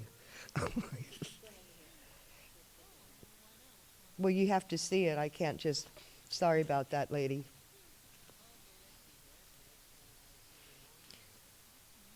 So they've come up with new EALs. The first one will be showing you the final drinking water levels, action levels for human toxicity. For gasolines, and I'm just making this short for y'all, is 74 UGLs. And the next one, middle distillates, which is diesel, is 91, and oil will become 91. So you can see that they've made a drastic difference between 266 to where we are now. Maybe it's not acceptable to where we are right now. However, It is a big improvement because if you remember the slide that had the high findings, which I did bring out during the FTAC, sooner or later you're going to have to address this based on the new numbers coming out from the Department of Health, unless your Tier 1 and Tier 2 deep dives go back and explain away the TPH again. That's just not going to be able to be acceptable with as much as everybody knows now because of the Chris Waldron memo that took everybody down the road to the Wizard of Oz. And then Ernie comes up with his third-party investigators and basically says there's something wrong with your report. But in the meantime, the Department of Health is working on this, which is, to me, there's a lot of good stuff happening. I mean, so we discovered that the swarm team may have not done a great root cause analysis. And then we've also seen that the Department of Health has been hearing us. So me staying on the TPH is probably a worthy cause. The next slide, the last slide, it'll give you the risk-based action levels for tap water. So they actually, the numbers are the same, but they actually came out with EALs for tap water and EALs for human toxicity. So we're moving forward on the health part. We don't know where we're at yet. They're talking the correct words, and that document is like huge, so I didn't get a chance to really, I just pulled the stuff out of it that I knew would support my presentation, you know, like the Navy does. Thank you so much. And I just want to kind of hit on fuels. I can talk fuels, but a little bit. So I hear a lot of, oh, the TPHs don't match the footprint of the Red Hill fuel, right? So when I was there, they took samples of the Red Hill fuel. They know what the F-24, they know what the F-76, they know what the JP5 looks like. The reason why it will not match a footprint in drinking water because it's not supposed to be in there, and it dissolves. There's parts of that ingredients that dissolve, and over time they weather, and so I don't believe that it has to match the exact footprint of the You're Red Hill absolutely fuel. right. And what they're doing to us is because they're keeping their narrative narrow to JP5. We still have to keep exposing TPH because when they keep it that narrow, they keep it at a concentrate. Absolutely. And to kind of put it in layman's terms, I was kind of thinking about how can I explain this in my head to the community. So it's like taking, like you made a nice chocolate chip cookie, right? And you dissolve it in milk. So you're not seeing in the milk a chocolate chip cookie, you're seeing the chocolate. Yes. You're seeing the sugar, but you cannot see that whole cookie. So that's the same thing that's going on There here. you go. Yeah, thank you. And Martha Stewart for you. gotta put it in layman's terms. Thank you, Sue. And then we're gonna move, get through this and move to public testimony. So we can, does anyone want to line up and go? Okay, sorry, can I ask a question about, so I know we do have questions, and I wanted to just share. Mia, do you have a report on the questions? How many questions do we have that are unanswered? So I'm Lisa Otis. I'm taking over for Susan Gorman-Chang, and I'll be the contact for the Navy. And there's over 300 questions unanswered, and some of them have to do from way in the beginning, but I think it's still relevant, but we are trying to consolidate it. But what's important is that trust is built on transparency, so I'd like to see them come to the meetings, and we tell them about the meetings every other week. So we like to see some questions answered, and we'd like to see them in person, and we like to do a site visit. Thank you. Thank you, Mia.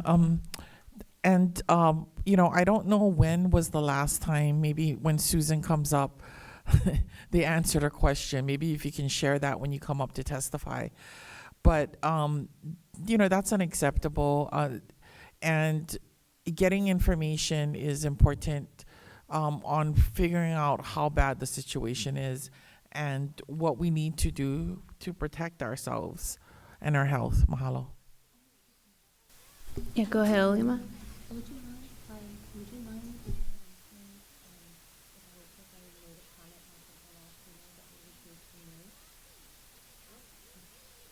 Yes. So along those lines with the questions that Mia Lisa is trying to follow up on, that Susan has been following up on for months and months, we haven't made very much progress on it. And during the last round of communications that we received, we actually received communication from their liaison saying that as for the CRI invite, we appreciate the invite, but we do not have plans to participate. I can tell you that we are working with the EPA to finalize a modification to the ACO that promotes interactive relationships and provides opportunities for engagement with CRI and the broader community as we close Red Hill and safely guard the joint-based drinking water system. So my takeaway from that email from Justin Nui is that the Navy is really looking to sidestep and preempt the CRI. So they don't want to really work with us, they want to work around us. That's my interpretation. All right, thank you. And, I'm sorry, go ahead, Melody. Yeah, so let's do everything else first, and then we can do questions to Amy. So we're texting them. Oh, yeah, I'm sorry. We'll make it quick. So just to hit on living with environmental contamination, mental health. Mental health is a real thing. It could be as little as just being burned out or being overwhelmed. I know a lot of school systems are seeing it in children. I actually was just made aware of a program at public schools called Hazel Health. So they make it free counseling to children. In the schools, they just have to go to school counselor and have a parent, permission. But they actually will schedule free counseling to help, whether it's school or personal problems or whatever, and the parent doesn't have to be there. They sign an iPad at school, and they can have personal time with the therapist. So I think that's really great. I just found out about that. I really just know the military health system. Again, just my experience is try to get those referrals to go out in town and try to get that independent health care if possible. Does anyone want to speak to the private sector at all on health care or mental health? So if we're gonna ask military people to go outside and change their insurance from TRICARE Prime to TRICARE Select, I would like to also require that the military pay for that. I've spent thousands of dollars on outside doctors. I can't spend any more. So if we're gonna ask military to do that, families to do that, wonderful, great. I'll be the first one in line. Sign me up for the specialist at Queens. I want the military to pay for that 100%. Yeah, one thing I'd like to add to the agenda for the next time we ever get to speak to the Navy is an accounting of how the money that they were appropriated has been used, and also share with them a list of other receipts that we have that need to be reimbursed. And I think that's a perfect example of things that the military could do with their buckets and buckets of money to help the community deal with the situation. So thank you, Mai.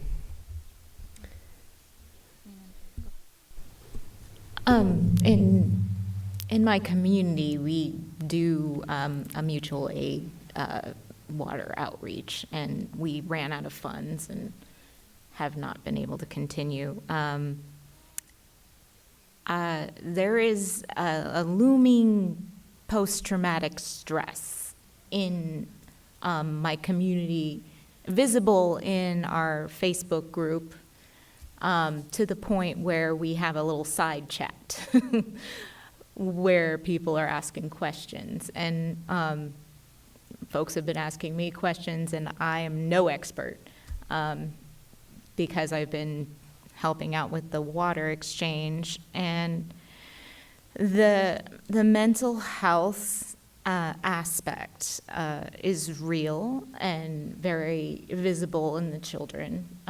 They're scared to use the water and scared to fill up their water bottles at school. And the human aspect, I wish that I would see from the public relations in the Navy, recognizing that they're dealing with civilian families that don't understand protocols and jargon. What they understand is that we're seeing a document with a bunch of redactions on it. And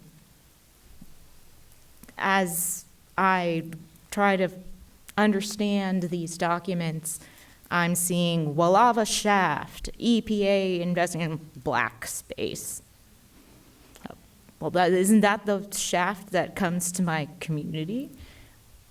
That's very triggering. And that's a word in mental health. I'm very triggered. I'm going to be honest. I'm like, mentally, I'm not okay. I'm just not okay. And I just want to be transparent and honest about that. It has been a healing journey for myself and my community members.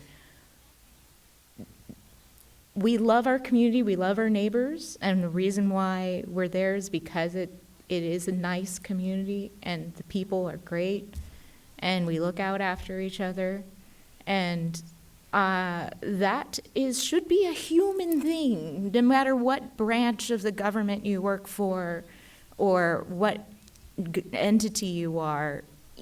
The military, most of all, is most important, like the most close-knit community. And what they're doing is only doing it onto themselves. And I wish that they would have the awareness to recognize that it's themselves and their own children that are suffering the consequences of this. In whether or not what they're saying is true, throw it all out the window. Look at the mental health repercussions of the distrust that is being bred in the public sector.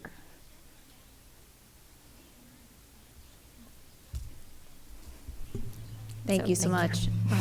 We really appreciate your testimony, and I think we're going to shift to the public testimony.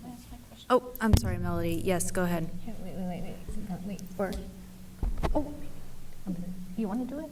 So because we're having issues with connecting to the Zoom, for public testimony, if you are online, if you're watching on Alelo, thank God for Alelo. If you're watching on Alelo and you have a question, you can log into the Zoom and type it into the chat, and we can read it online. If you are here in person and you would like to ask a question, there's the mic over here that Sue used, and you can line up. And we have two questions that we would like to ask of Amy Miller, who is on the Zoom. So we'll have Melody go first. She can read her question. Amy's already seen it in the chat, and so hopefully the delay problem will not exist. All right. One can hope. Pray. Okay, go for it. Thank you. Thank you very much. Amy, I need your opinion on this. And it's whether traces, if you find traces of petroleum as well as polyper and polyfluoroalkyl substances, such as the PFAS, found in the Waiava well and the Aiea Halava shafts, and at least one of those tests at the Aiea Halava shaft having exceeded the EPA's and DOH's maximum level of contaminant, would you consider that to be safe? Would you consider the water to be safe?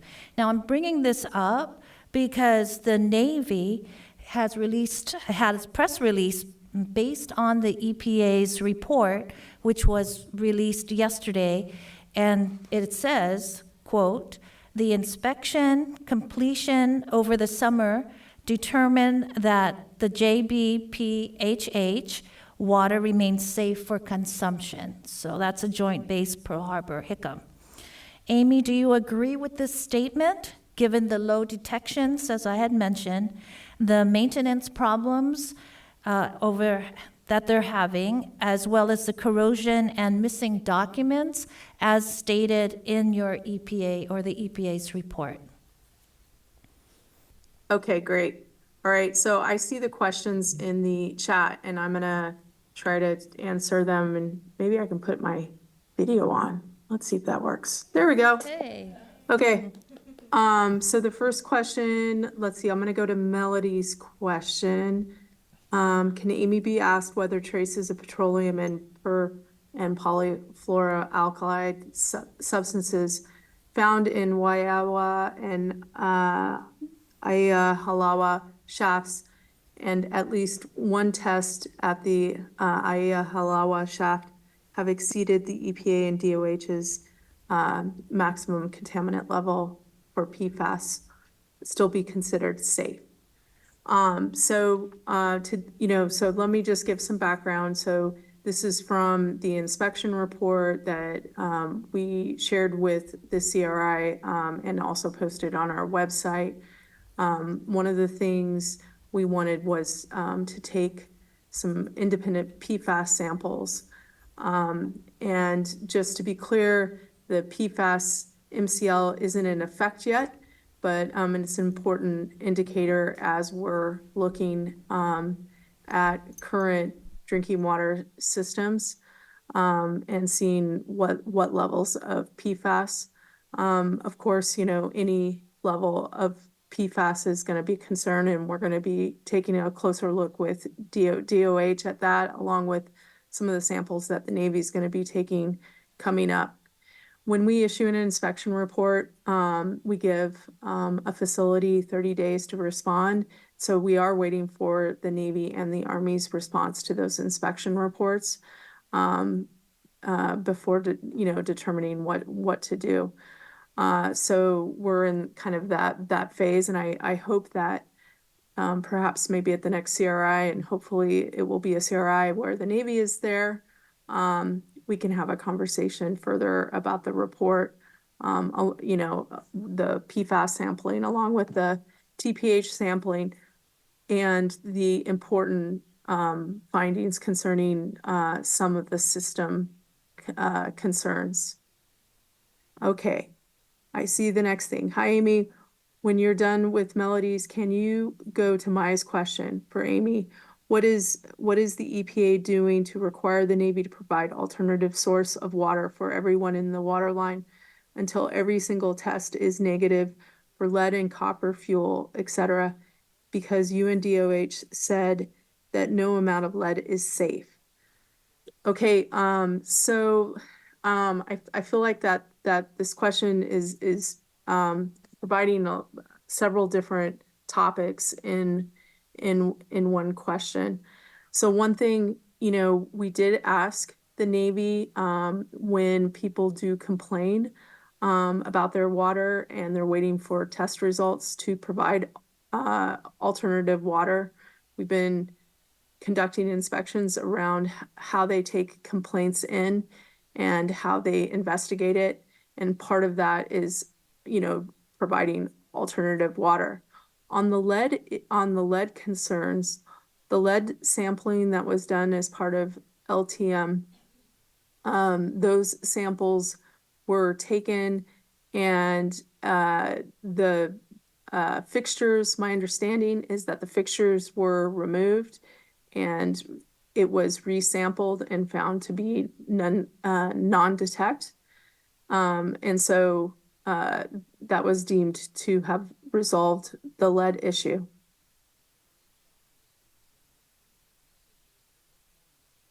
Okay, another question. Thank you, Amy.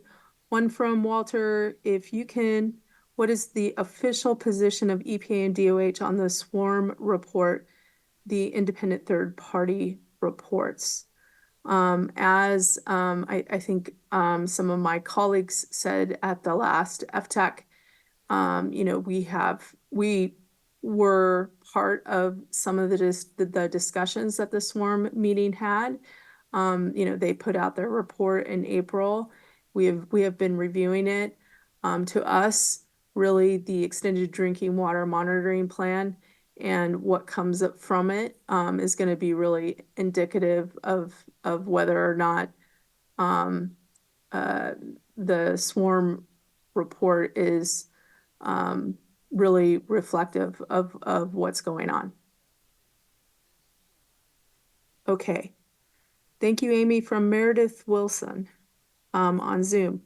When is the EPA audit Navy contractor sample collection expected? Last month said within 60 days. Is there any method development study being done on JP5? Can EPA release an unredacted copy of the PWS inspection report? And why are sources for samples flushed 5-10 minutes before collection of PWS inspections?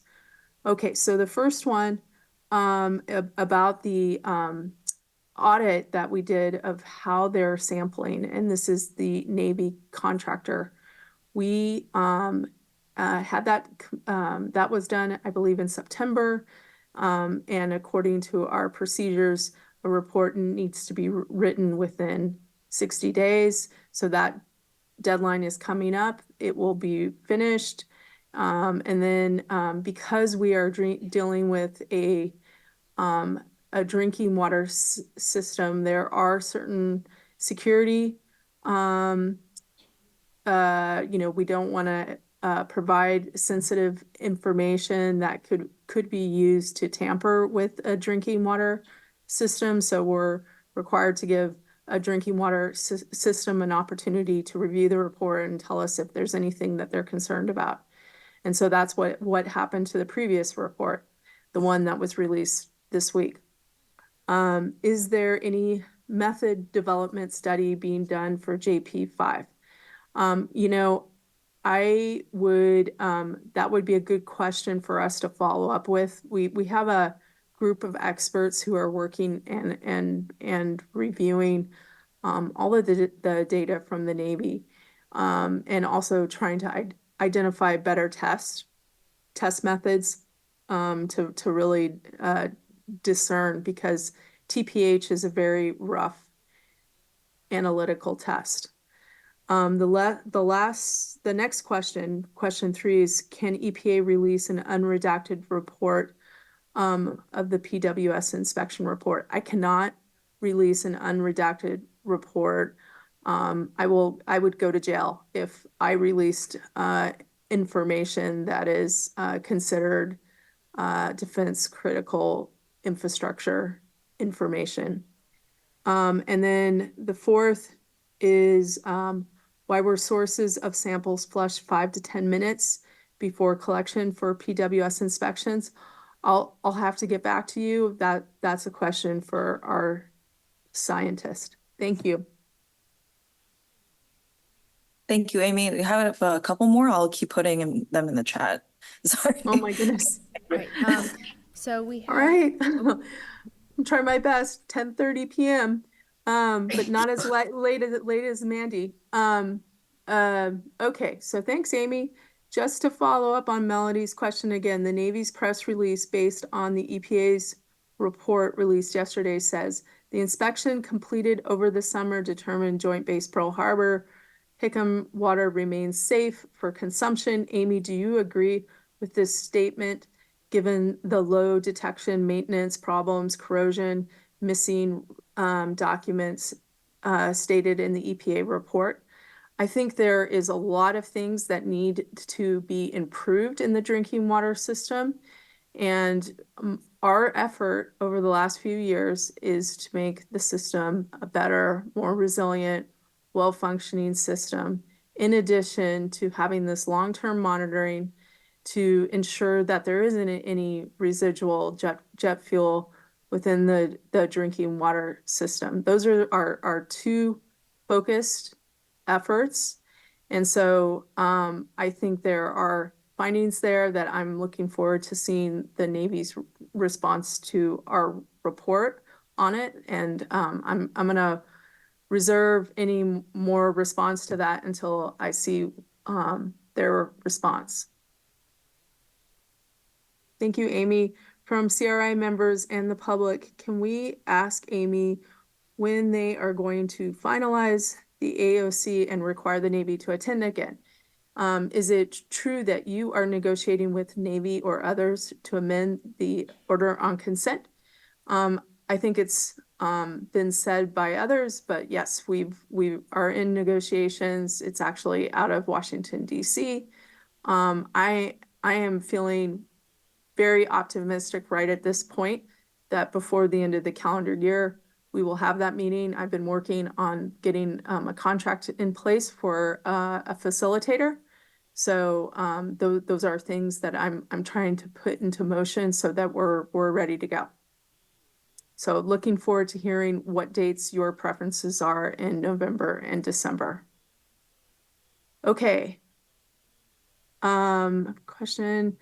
I want to know what the EPA knows and has allowed the Navy being allowed to retest on at least 8 different sample sets between May and November 2021. How is it okay that a set of samples were sent in, reported in a single report from as much as 3 months apart? For example, 97717. Oh, wow, this is a very detailed question. And I would, to be thoughtful on this, we would really need to get the team that's working on the sampling review to take a look at this question. So let us take that one back. Thanks, Amy. If you can go back to the stream for the Alelo stream, I think that's it for the Zoom questions. Okay, thank you. Thank you. All right, so back to the room. I think Susan, you're up on the mic.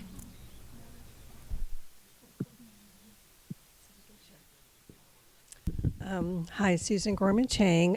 First, to answer the question, on May 15th, NUI emailed me in the CRI and said they'll no longer be answering any of our questions, which we've put in writing, and he doesn't even acknowledge every other Monday when we send them out now. So it's like radio silence, which is really disrespectful to me and to the CRI. Okay, so the TPH, thank you, Susan Picola Davis, for all your work on this and for finding that there's still TPHs being detected. I don't know why the Navy isn't on this. I don't know why the Department of Health isn't on this. I don't know why the EPA isn't on this. Thank goodness Susan is doing their job. But, if you're going to be testing as the Navy is, shouldn't they also be watching and seeing these results? I just don't understand that they post them and then, I don't know, hope nobody sees them, but Susan sees them. So thank you, Susan.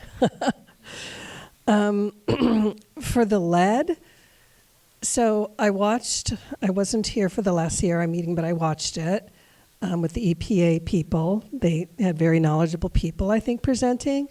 But my understanding is for the lead and copper rule, they're looking at this, and maybe Amy could comment on this, they're looking at a water system overall. And in their presentation, they said, if 90% of the samples don't show lead, then it's okay. So say there's 10 people here, right? Michelle's house showed lead and no one else's did, or the average was less than the 15 parts per billion or whatever that they say is their level right now, then no one would tell Michelle. They would just say, overall, the system's okay. So I think maybe that needs to be communicated better by the EPA. It doesn't seem to be protective of human health. It seems to be just a statistical analysis. And that totally leaves out the human, right?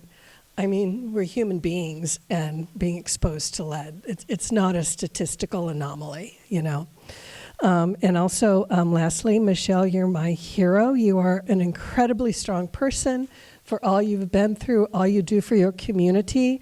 And I do want to also agree with you that these things go on. PTSD will go on for generations, probably, with these kids. And the distrust of the military and also of our regulators. That has generational implications, and it's going to go on. And distrust of the military, big time. And people here in Hawaii, you know, they file in and file out. So people are going to go other places, and they're going to remember what happened here. And it's just going to go on and on. So I really commend you for everything you're doing. You're my hero, and I want to reemphasize it's really important, the stress and the mental aspect of this. And one more thing, there's two aspects. That's the personal aspect of what you're going through and getting therapy, right, for that, or whatever you can do, whatever your medical insurance allows you to do. But there's also a community recognition that this whole community, you know, that the Navy has never really acknowledged has been harmed and continues to be harmed. And that's a healing that has to be acknowledged, and I think, you know, has to take place, because otherwise you're just individuals and you're feeling very isolated. So I just think it's so important, whether it's the Department of Health, the EPA, and the Navy, to acknowledge the hurt that's been put upon our community, and to go from there. So thank you. Thank you so much. And I'll just say something really quick. And that might be something that we need to come to agreement with the EPA and the state and the Navy and Board Supply. What is the definition of transparency? Because I think the problem is a communication barrier, because we don't all have the same definition. And I think what community is asking for, not for them to fix the water system at this point. I think you're just asking for transparency, just notify you, which is totally doable from the EPA or the Navy side, or EPA can force Navy to make those notifications. Maybe they won't fix a problem, but at least they give her the choice to move. So I guess, I hope I translated that a little bit better or right, but I think that's what we want to get to in the short-term future. And then, so we're going to wrap it up. So thank you, everyone, all the stakeholders that came tonight and the people online. I had something. Go ahead. Before we wrap up, we have DOH in the room, we've got EPA in the room, Department of Health. Tomorrow morning, I just want you to say a little prayer for my son. His name is Tiberius Hall. I want everyone to remember his name, Tiberius Hall. He's going in for his second surgery on his left kidney, and I'm 100% positive it's due to the water. This is a real thing. These are real people we're talking about. This is not something that the Navy can go under the rug, and we need each and every one of you to keep fighting for us, because I can't do it by myself. His name is Tiberius. Tomorrow morning, 5:30, we're going in for surgery, and I just want everybody to be in that room with us. All right, thank you. I think everyone's going to be praying for your son. I have one question. And, Can yeah, I make a Kaylin. clarification on something so I didn't misrepresent numbers to y'all? Okay, so you heard me say that the new EALs for oil, diesel, and gasoline have gone down, 74, 91, 91. But what I want you to remember is that when you do TPH and they find diesel and oil, you add those two numbers together. So we're not going to be looking at 266. The top number that's possible if you add diesel and oil is 182.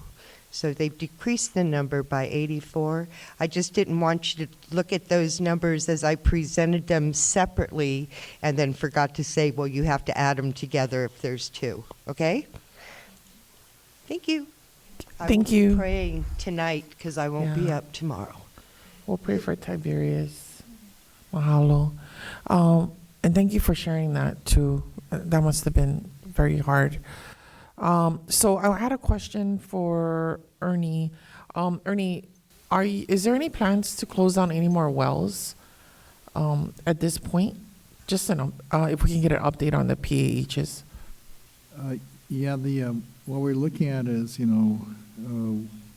what is the decision on Ka'amila wells, which is, we don't have 100% proof on anything on whether or not there's the plume. We think there might have been a plume that flowed past IAL wells pretty quickly, and will it end up in our next well, which is about a half a mile further west, our Ka'amila wells.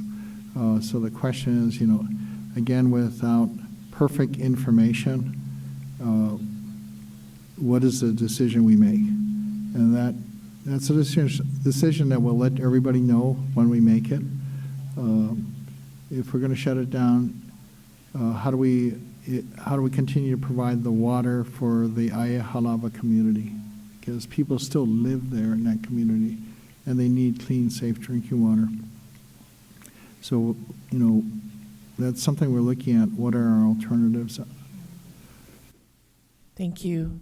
And I also want to point out that the two experts that the Board of Water Supply hired had pointed out that there's the way they shared the information was that the data cannot confirm or unconfirm that PAHs came from Red Hill. So there's no data that says it's not coming from Red Hill, but there's also no data saying it's coming from Red Hill. Is that correct? Yeah, the